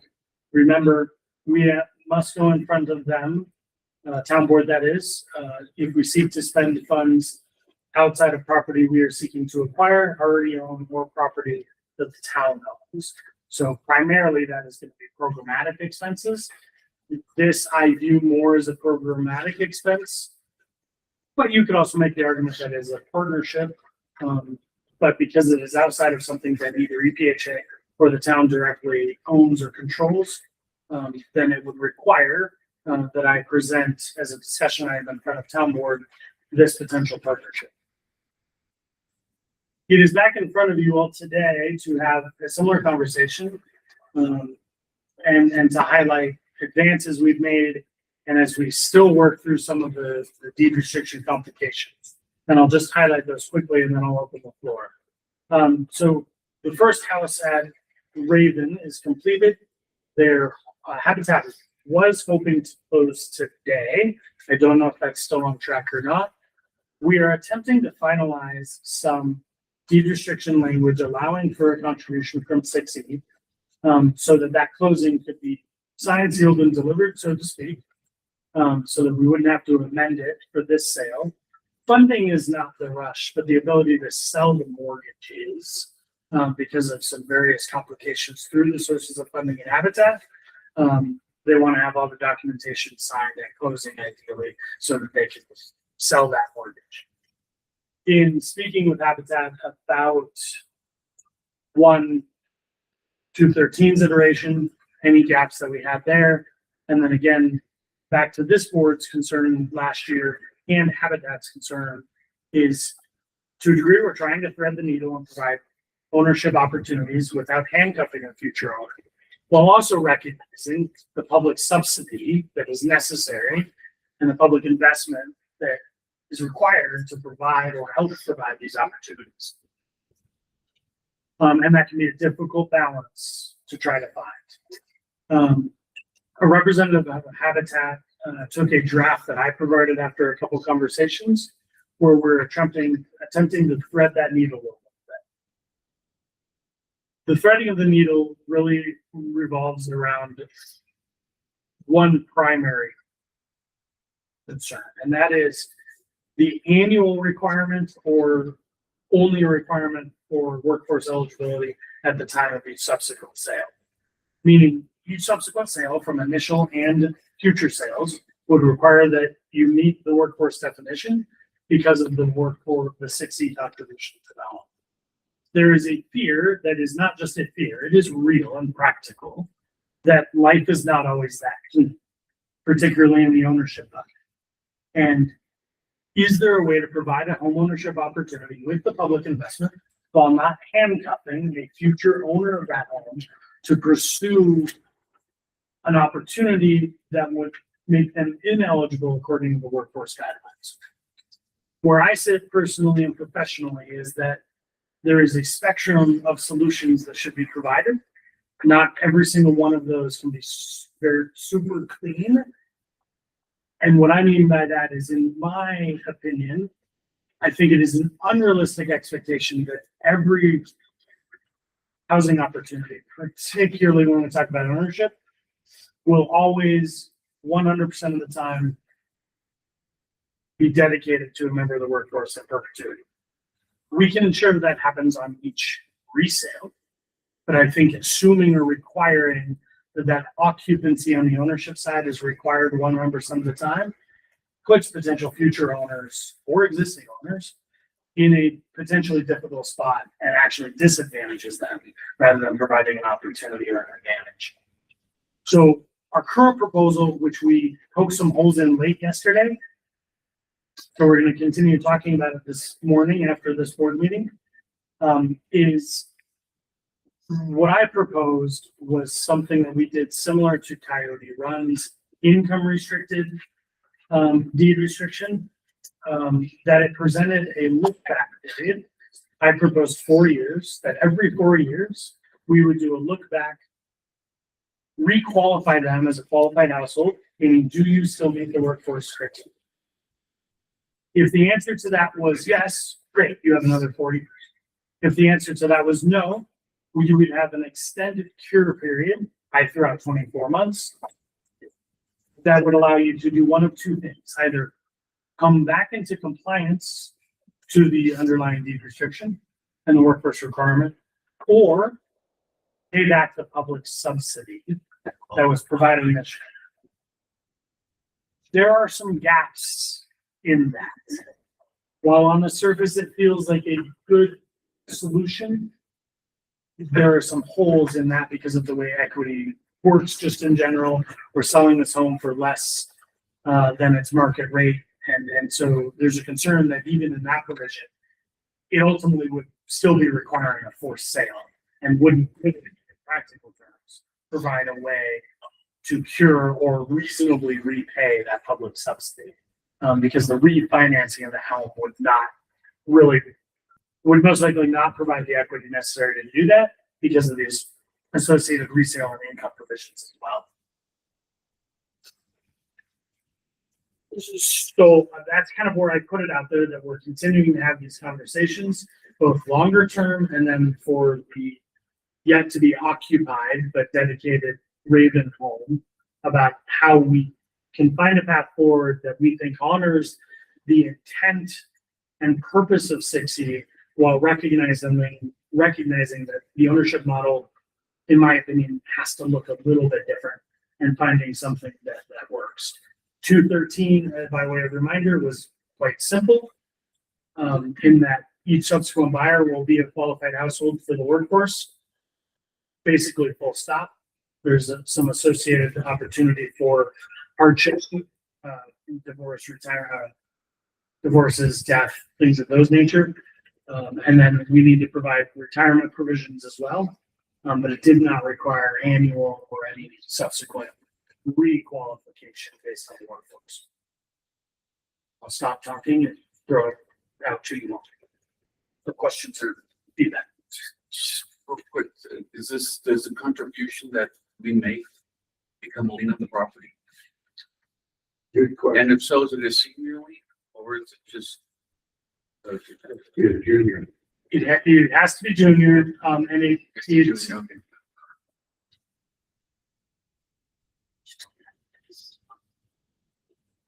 it does not become a true. We could structure it that way, similar to a Protect their soft interest, second and yeah. subordinate position, Let's find out a second. which we've done that at this surge. It could also just be structured where it is for the investment, for the public investment, we obtain a deed restriction on the property. So it's not necessarily a note in a subordinate position, Right. But it does encumber the property, just Just using a slightly different legal mechanism. it still encumbers the property. Correct. Yeah. Good question. Thank you.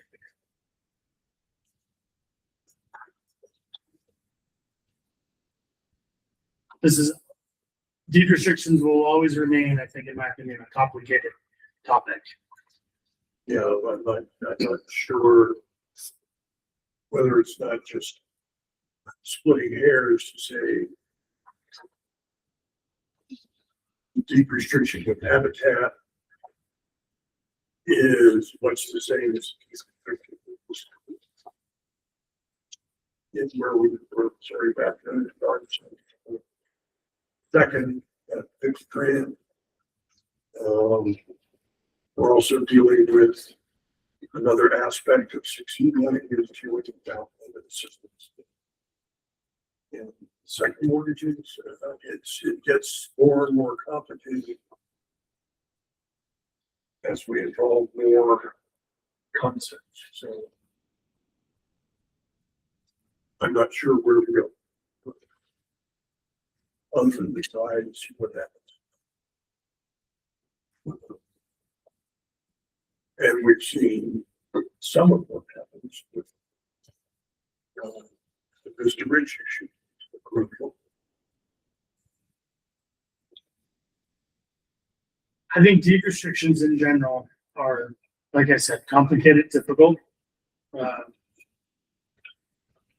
In my conversation yesterday and in other professional circles, the theme of those conversations often is twofold.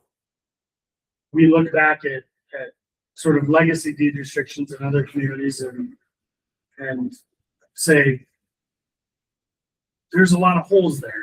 One, this hasn't lived well. Some of them have lived okay with some tweaks are good. Generally, others are less good. When we are creating new deed restrictions to serve a specific purpose, we certainly try to design them in a way that someone 20 years after us will hopefully not rip them to shreds and go, what were they thinking? That hopefully they live somewhat well and perform well over time. We make the best decisions in the moment that we can, looking to the future based on the goals that we're trying to achieve. I don't think there's no smoking gun when it comes to deed restrictions. Each proposal that we present to you all, whether it's the shared equity down payment assistance, it's this direct partnership, its aim individually is to utilize 60 funds in a way that hit as many of the buckets of need and the different forms those needs take with each program. And this is an example of a program that provides an opportunity to leverage Habitat's resources, free labor, direct lending, to provide homeownership opportunities to 80% AMI or less, which is extremely difficult to do. And there are very few organizations that can pull that off in a fee simple ownership model outside of a land trust model. So that's the aim of this program, is to try to bring a combination of public resources available, private resources to a degree, to affect positive housing outcomes for specifics.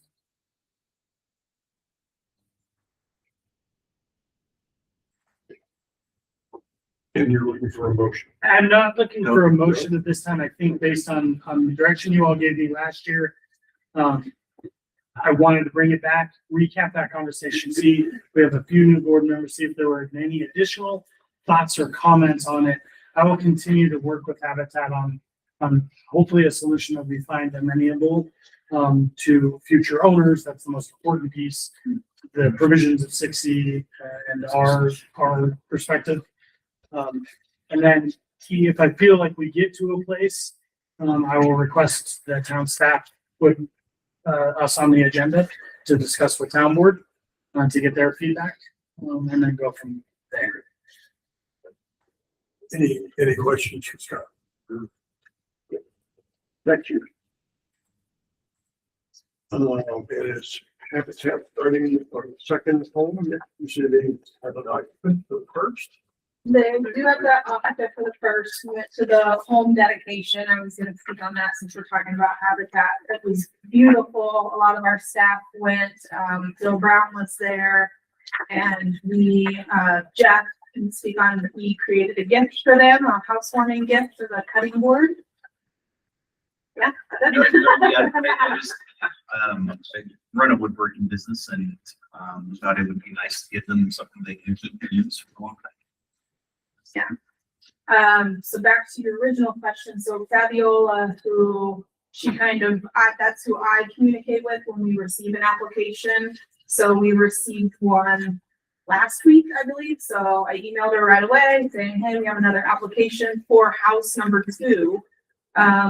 And so we're always pushing applications out there. What she explained to me last week was it's really helpful to find the applicant first before the build starts, because right now they have the ability to build, I think she said 1 4-bedroom, and then the rest have to be 3 bedrooms. So if they find a qualifying family that needs that 4-bedroom, then they'd like to know that ahead of time and start that build. So they're, waiting on that. Okay, continue on, Jessica and Jeff. Go for it. Yours is just first.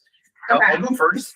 your memo's first. So as far as programming goes, I mentioned in January, typically the deed restrictions on workforce and attainable properties, in particular homeownership, those recertifications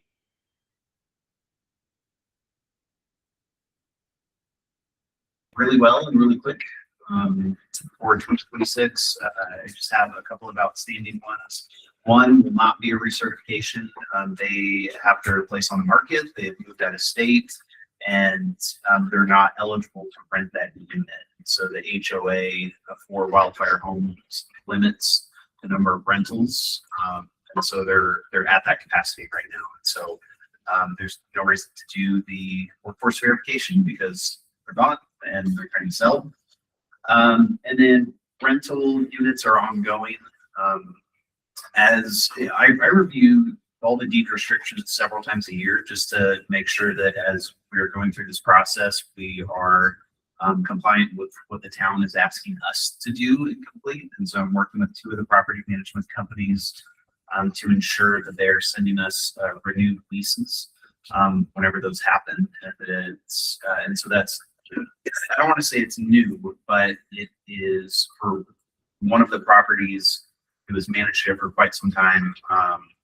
Supposedly they had never had to do this. And so they're working on that right now. And so there's, we're having some back and forth on just the timing of that. And so they have both property management companies have deadlines this Friday to get me all the lease agreements so that I can properly send out pre-certifications for workers in sustainable housing. But there are no issues. They're not kicking back at all. They're just, they're doing what they need to do, and it's a lot of paperwork sometimes. Prospector, just as a brief report, I have 88 approved applications. I know that there are a number that are on the fence. They have applied for Prospector, and they've also applied for EPHA properties. And so the only way that I know actual occupancy is once the property manager sends me lease agreements. So I think I have 7 that I'm waiting to get lease agreements for. So upwards of potentially 88 approved households for Prospector. Out of a total of 94. 94. Yeah. So Yes. they're kind of right on target. Yeah, there are a number, again, I mean, the rental market Yeah. is an ebb and flow. And so I've already received notice that there are people that are moving out of Prospector. And so it will take a little dip early this spring, mid-spring. But yeah, they've made a lot of progress. So they're doing pretty well. And then as far as other programs, Scott and I are working with kind of the last steps of the Trailhead Down Payment Assistance Program. Hoping to get that launched probably mid-second quarter, we're guessing, maybe sooner. And so that's the next thing to come up. Probably in March, what I'll do is a refresher of the Trailhead Down Payment Assistance Programs. It's been a little while before it actually launches. And just give you also in March is first quarter-ish. And so I'll have a more detailed program report, more numbers, more financials. So just be prepared for a longer program report in March. Thank you. All right, now with me, some things I wanted to highlight before jumping into the memo was just, I wanted to give kudos to Marla. Wendy's been out of the office for the past week, and it's taken all 3 of us, Jeff, Marla, and myself, to cover her seat while she's been gone. And Joe's currently out of the office for some recovery of the surgery that he had. And so he actually had to go in for another surgery this morning. I got a text message. So that extension might be longer of, we're just down a maintenance guy for at least the next 2 weeks for recovery on that. What else on building?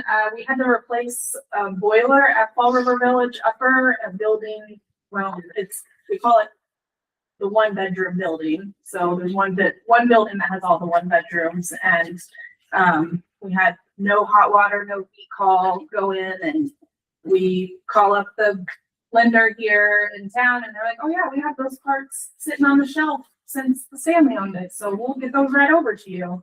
And so we've had to replace some parts on that, got it up and running. Tim did a great job, and David kind of troubleshooting, getting them back online for the night until service could get over there. So that was an unexpected expense for us.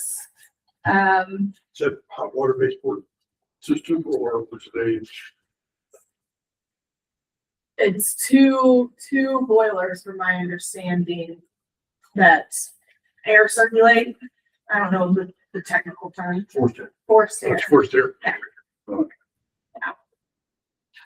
I'm sad not to see fruit here. I went to Evic's couple at the end of January. They had a big staff turnover, so I offered the services to come over because they deal with a lot of Spanish speaking applicants that come to us looking for housing.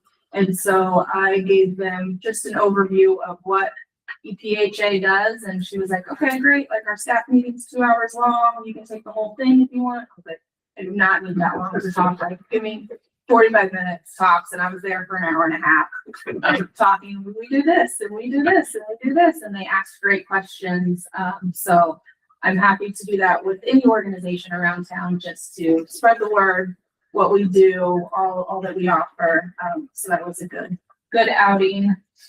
I have a meeting or a walkthrough next week with the childcare license provider for the Fall River 4-bedroom, 1-bedroom. And that's just kind of to lay eyes on what kind of, I'm going to call them restrictions and stuff. If we're going to get that licensed for childcare, if she says, you know, the maintenance needs this to be done and stuff, I just want to know ahead of time so we can get ahead of that. So that's still moving forward to turning those into Is that childcare. still something that Carly Banks is?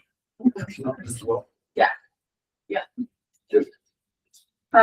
So that's kind of all the updates there. Back to like delinquencies, vacancies. It was a pretty normal month, I would say, for January. We ended the month with 18 vacancies. 7 move-ins occurred in January. 4 of those move-ins, we've had 4 move-ins so far at the beginning of February. And I know that we've got some pre-leasing already scheduled for March move-in dates. So we've signed a pre-lease so they can give 30-day notice to their current landlord. I have a question. Might be like stupidity. Okay, so you ended the month with 18 vacancies. Then you said 7 move-ins occurred in the month. So you still have 18. Correct. Okay. Yep. Thanks. Yeah. I thought that's much. Mhm. Sure. Thanks. Our reporting has always been a little awkward in that regard. They would always report what our vacancy count was at the end of the month, which is good. But it never showed the progress in the month. So I started including Well, no, that that's, we did that's good. move-ins in the month. Yeah. Let's see on any highlighting. I know that we were going to talk about the Colorado Renters Reward Program. Is that next on the agenda? Yes. Do you want to speak to that, or do you want me to? We can tag team it. So Scott kind of had some meetings behind the scenes, got us all set up to do a kickoff. Was that just last week on Monday? He included that email that we sent out to the residents here in the board packet. So if you turn past the reporting of the delinquencies and vacancies, It looks like this. Oh, yeah. Okay. this is the communication that went out to all residents for Fall River Village Lower only. So this is a new program, stemmed by Prop 123 funds. So we received that 7 $7 million equity $7 million, investment. okay. And, so it's a great opportunity for our residents there. We pushed this out to them, and I believe it's going out in Spanish as well. We've got some residents there that we've seen haven't signed up for the program yet, and we're thinking that there's a language barrier, and so this will give them an easier opportunity to sign in. As soon as they sign in, they get $20 free money right there, and then if they pay rent on time each month, then they get 2% back from that paying rent on time. They also get a free credit reporting that they paid rent on time, positive towards their credit report. The stake is the organization that is partnering with CHAPA on this, and OEDIT, that's right. Yeah, we won't talk about that in our meetings. And that's statutorily because Prop 123, this bucket of funding technically goes to OEDIT. OEDIT is partnered with CHAPA to help them distribute allocated funding opportunities. So. They said like on average, a resident's credit report could go up, increase by 42 points in a year, and for some that would be significant. They never report negative, so if they just don't pay rent on time, it doesn't get reported to the credit reporter. If they stay on the program, if they sign a 12-month lease with us and they're leased up and pay rent, on the end of that 12 months, there's another 2% match of what is saved in that account. They're welcome to spend it if they want to spend it each month, or if they save it, then that's an incentive to then get another match of 2%.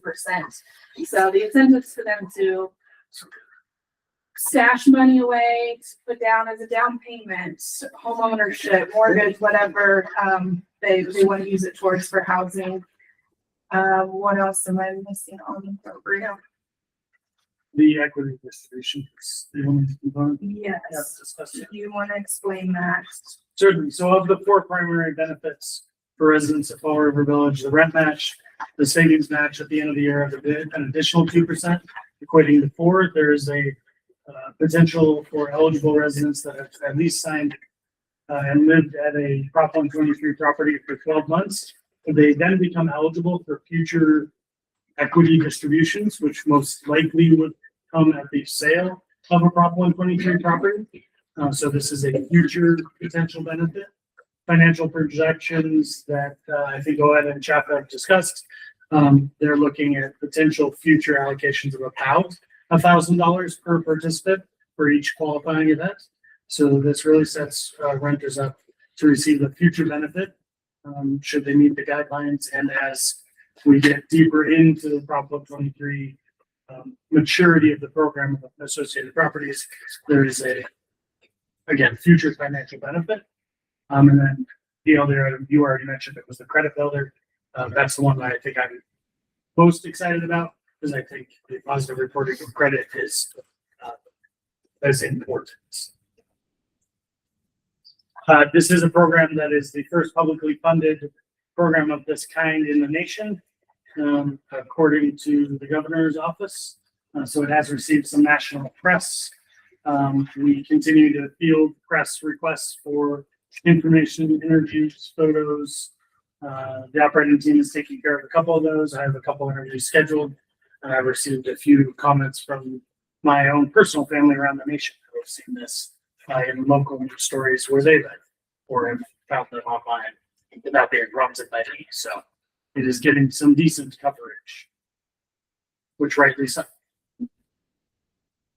Yeah, we're interviewing some residents, having a Photoshop or photo popped out there for the residents that have signed up and stuff. So exciting things for that property. Any questions on the CRR, Colorado Renters Reward? Another acronym that needs to go in his glossary. I find it interesting that Estes Park was chosen to move ahead with this. It's pretty cool. Yeah. The last thing I was gonna talk on is the, residents survey that this is our fourth year now collecting our resident survey, data. And so I was just gonna highlight a few things on the graphs here. Scott so kindly put the presentation together for me. I went to do it on Sunday. I was like, great, it's done. Excellent. Like, is this you? Yes, thank you. So really overall things were pretty similar to 2024. On page 3, the highest neutral or low scoring overall is our groundskeeping condition, outside parking. That's been pretty consistent over the years of that being our lowest. Neutral and lower. It's funny how this is split up. But overall the quality of the housing, like the unit itself, was the highest with 94%. So we just got some work to do on the grounds. That's what I'm taking out of this feedback from the residents. Can I provide some context of how, what we're How looking to at? read. Because this presentation is a little bit different than you all saw here, what would have been in 2023. And now that we are 4 years in, I aggregated the reporting in a different way, so that the questions aren't there. But beginning on that page, which I think is page 3, that says satisfaction ratings, EPHA administration, somewhat satisfied or better. Page 4 is what he's on. Page 4, thank you. Sorry, Yeah. page 4. What these scores indicate are if someone on our survey indicated that they were either somewhat satisfied, or if they strongly agreed with being satisfied, I'm wording this awkwardly, then that's what these graphs represent. So starting from left, quality of service in 2025, 90% said they were either satisfied or better. Going across, quality and condition of housing, 94%, quality condition of grounds, 84%. It is of importance to note there that while that is still our lowest score, that is a dramatic improvement by almost 10%, 8 percentage points from 2022. Ability of property manager to address needs and questions, 92. That's remained pretty consistent, but again, an improvement year over year. Responsiveness of 90, and overall level of satisfaction has remained pretty consistent over the last 4 years as well. Sorry, No. not intending to take You over. No. I had some notes to highlight on page 6 for maintenance. We've got time, amount of time to complete was down. I think that's, 2025, we either had maintenance out sick, injured, or taking comp time, it seemed like. So it was, we were down a maintenance van. So that's all right, because the completed work went up. That's our highest.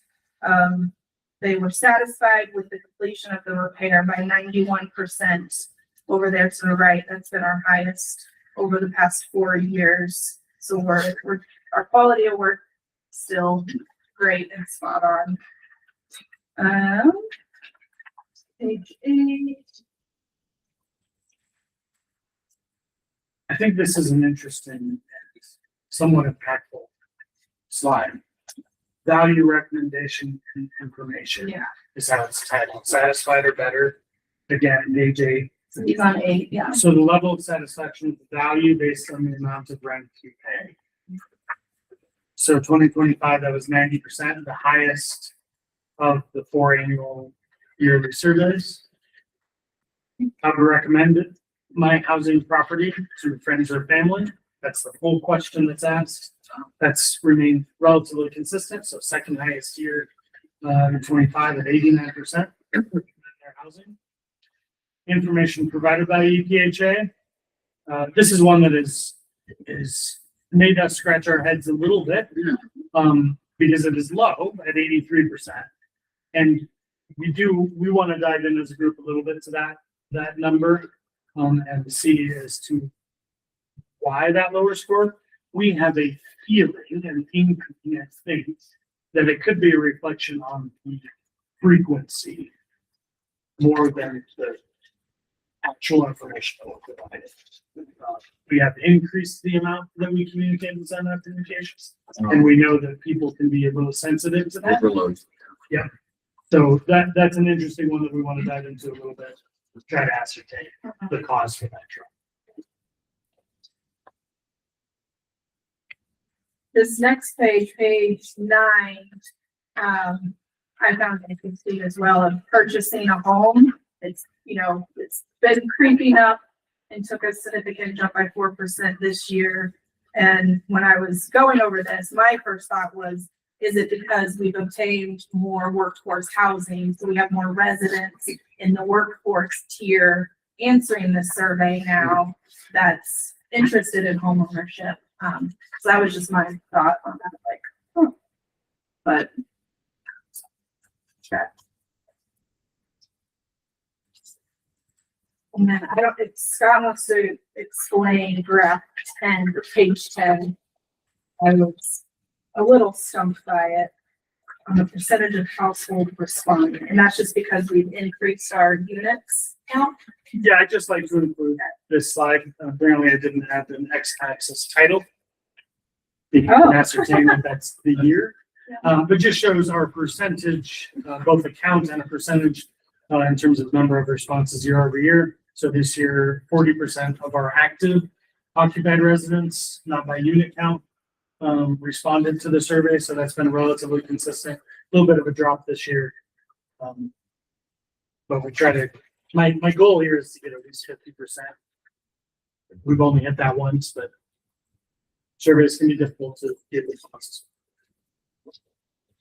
And really briefly, usually we typically do a word cloud, what we did back in 2023.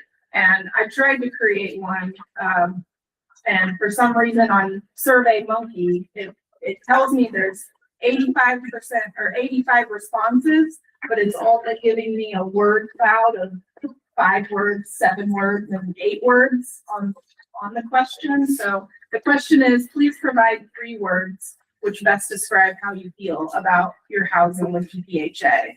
And so the 3 words I'll read off, the 6, the 5, and the 7 that they provide me is friendly, helpful, comfortable, quiet, convenient, safe, clean, happy, affordable, modern, comfortable, and satisfied, grateful, good, safe, security, affordable, comfortable.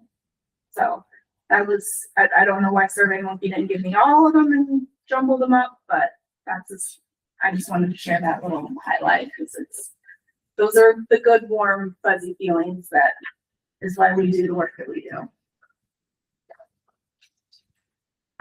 do. Questions? No, that's great. I think anytime you get 40% of your residents to respond to a survey, you're doing very well. Yeah. We try, we push it out electronically and then we wait a while and then we put it out physically on their doors and we get more. And as you said, our base is growing. So, the actual number that responds. Yeah. That's going. Anything else for Jessica or Jeff? No, just quick update on software conversion. It's again, our property management software system is going to Yardi, which will encompass accounting features, property management, maintenance. It's a long process, 11 months total, and so planning on going live in October. Right now, we're in the essentially the data entry phase, and so it's a significant amount of work. But our consultants or project manager essentially is very confident in our ability to go live in a timely manner, and I'll continue to say this. I don't think that we as operations realize how much more efficient and effective converting to this system is going to allow us to be. And so I think we're all really excited about it. I think it's going smoothly so far. I just wanted to give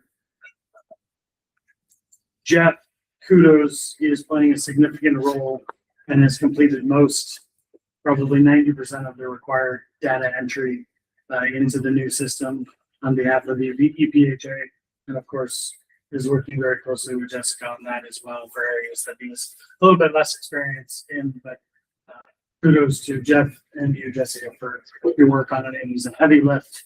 It will take all of us, but you guys have been the primary at this stage. So thank you guys for your efforts. Okay, whole business, annual operating plan, we've already looked at that one.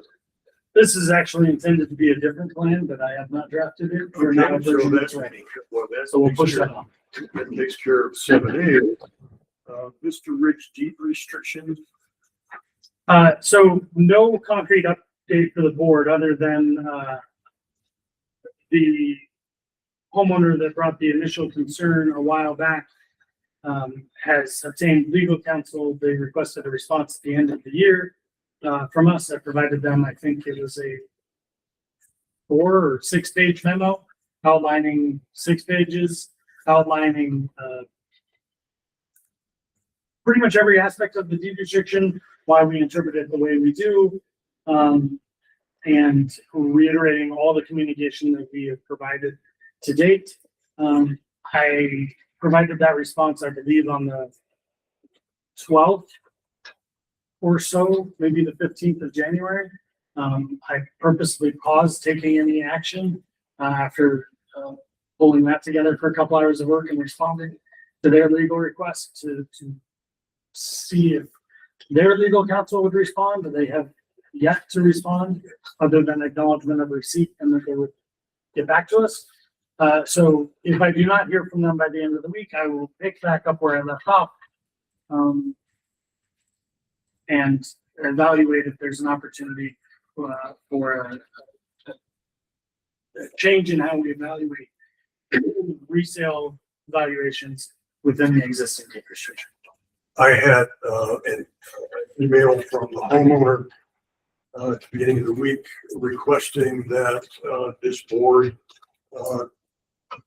have a private work session with her.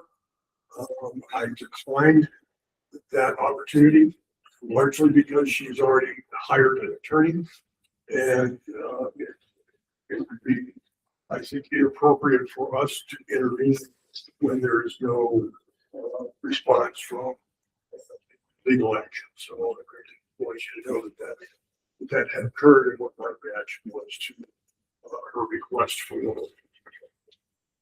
a meeting with the board.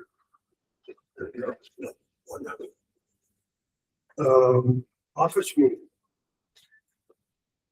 No real update, waiting on revised furniture order and timeline. And then we have a handful of items, like I mentioned last month, to get our sort of revised CO enacted. Without a timeline from our furniture consultant, for lack of a better term.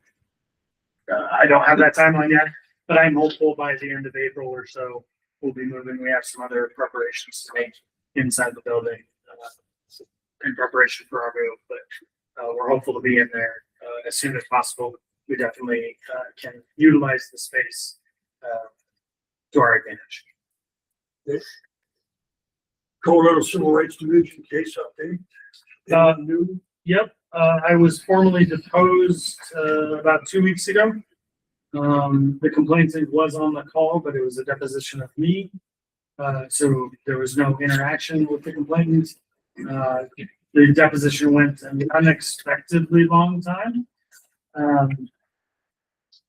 Nearly 2 hours.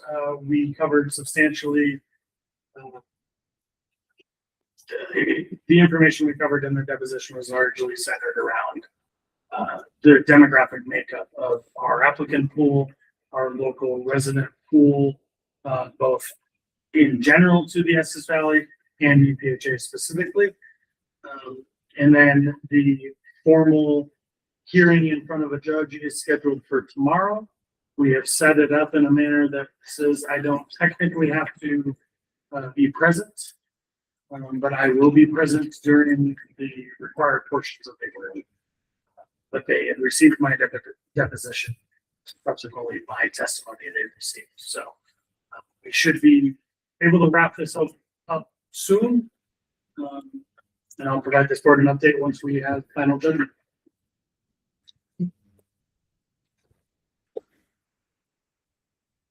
The only thing that I have is request for future meetings to move ahead with some sort of planning for Lone Tree. Vision of Lone Tree. 3 years ago, Loveland Housing Authority told us Lone Tree was in significant need of renovation and upgrades. And we've talked about it several times. Talked about different kinds of financing packages. We talked about what we want to do with it.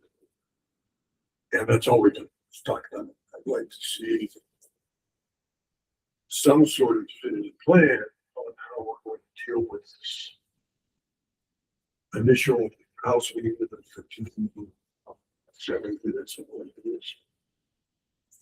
How we're going to go about the rehab process that we talked about. Then we do that. We certainly can do that. I mentioned last month that we will open that conversation with the development committee at our next meeting. So that should happen before the end of February. In terms of planning the actual physical rehab, we're a very long way away from the nuts and bolts of that planning. We need to start with what may seem obvious, but it's not, and could go several different directions, in my opinion, which is what are the goals of the associated rehab? And then that sends us down a path of how we potentially accomplish it. Generally speaking, a rehab of this nature only happens through a re-syndication, which would change the ownership structure of the property. So I need to make sure this board understands all those mechanisms involved and the potential impact on current residents, not just from a rehab perspective, but their ability to stay in place as well. So we'll begin to put things on the agenda so we can talk through what that looks like. If you were on the board previously during some of these conversations, you heard me say that this will be the most complicated venture we have yet done as an agency, and I stand behind those words as I've said that before. So we certainly begin progress on it, but I want to underline the complicated nature of a LIHTC re-syndication order that we have.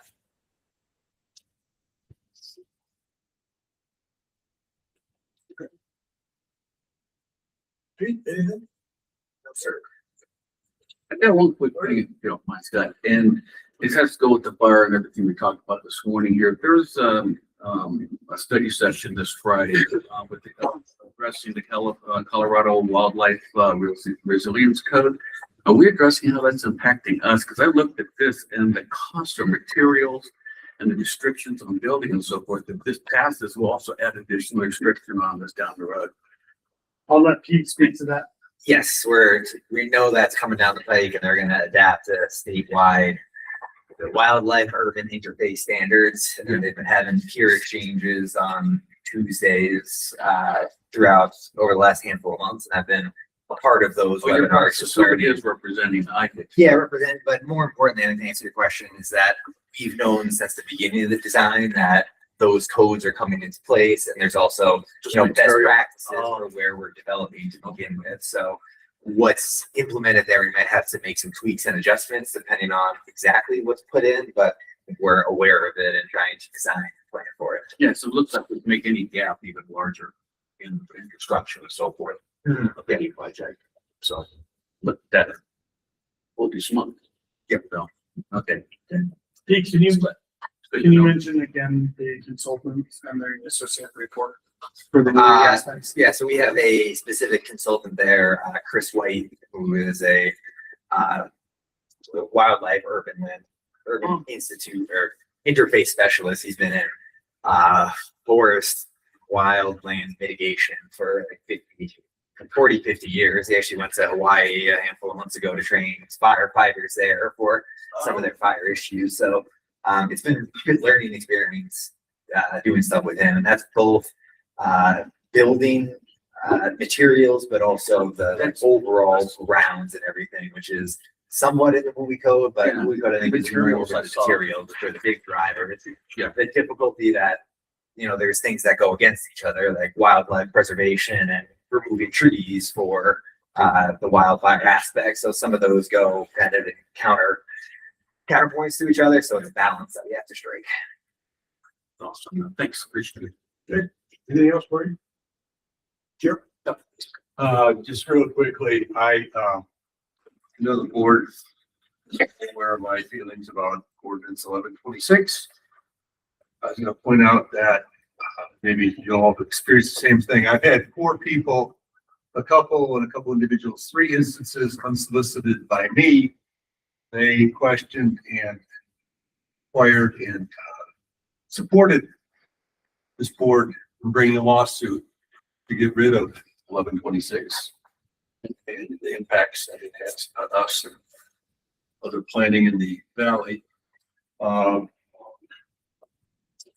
Julie had mentioned the thing about attorney's fees and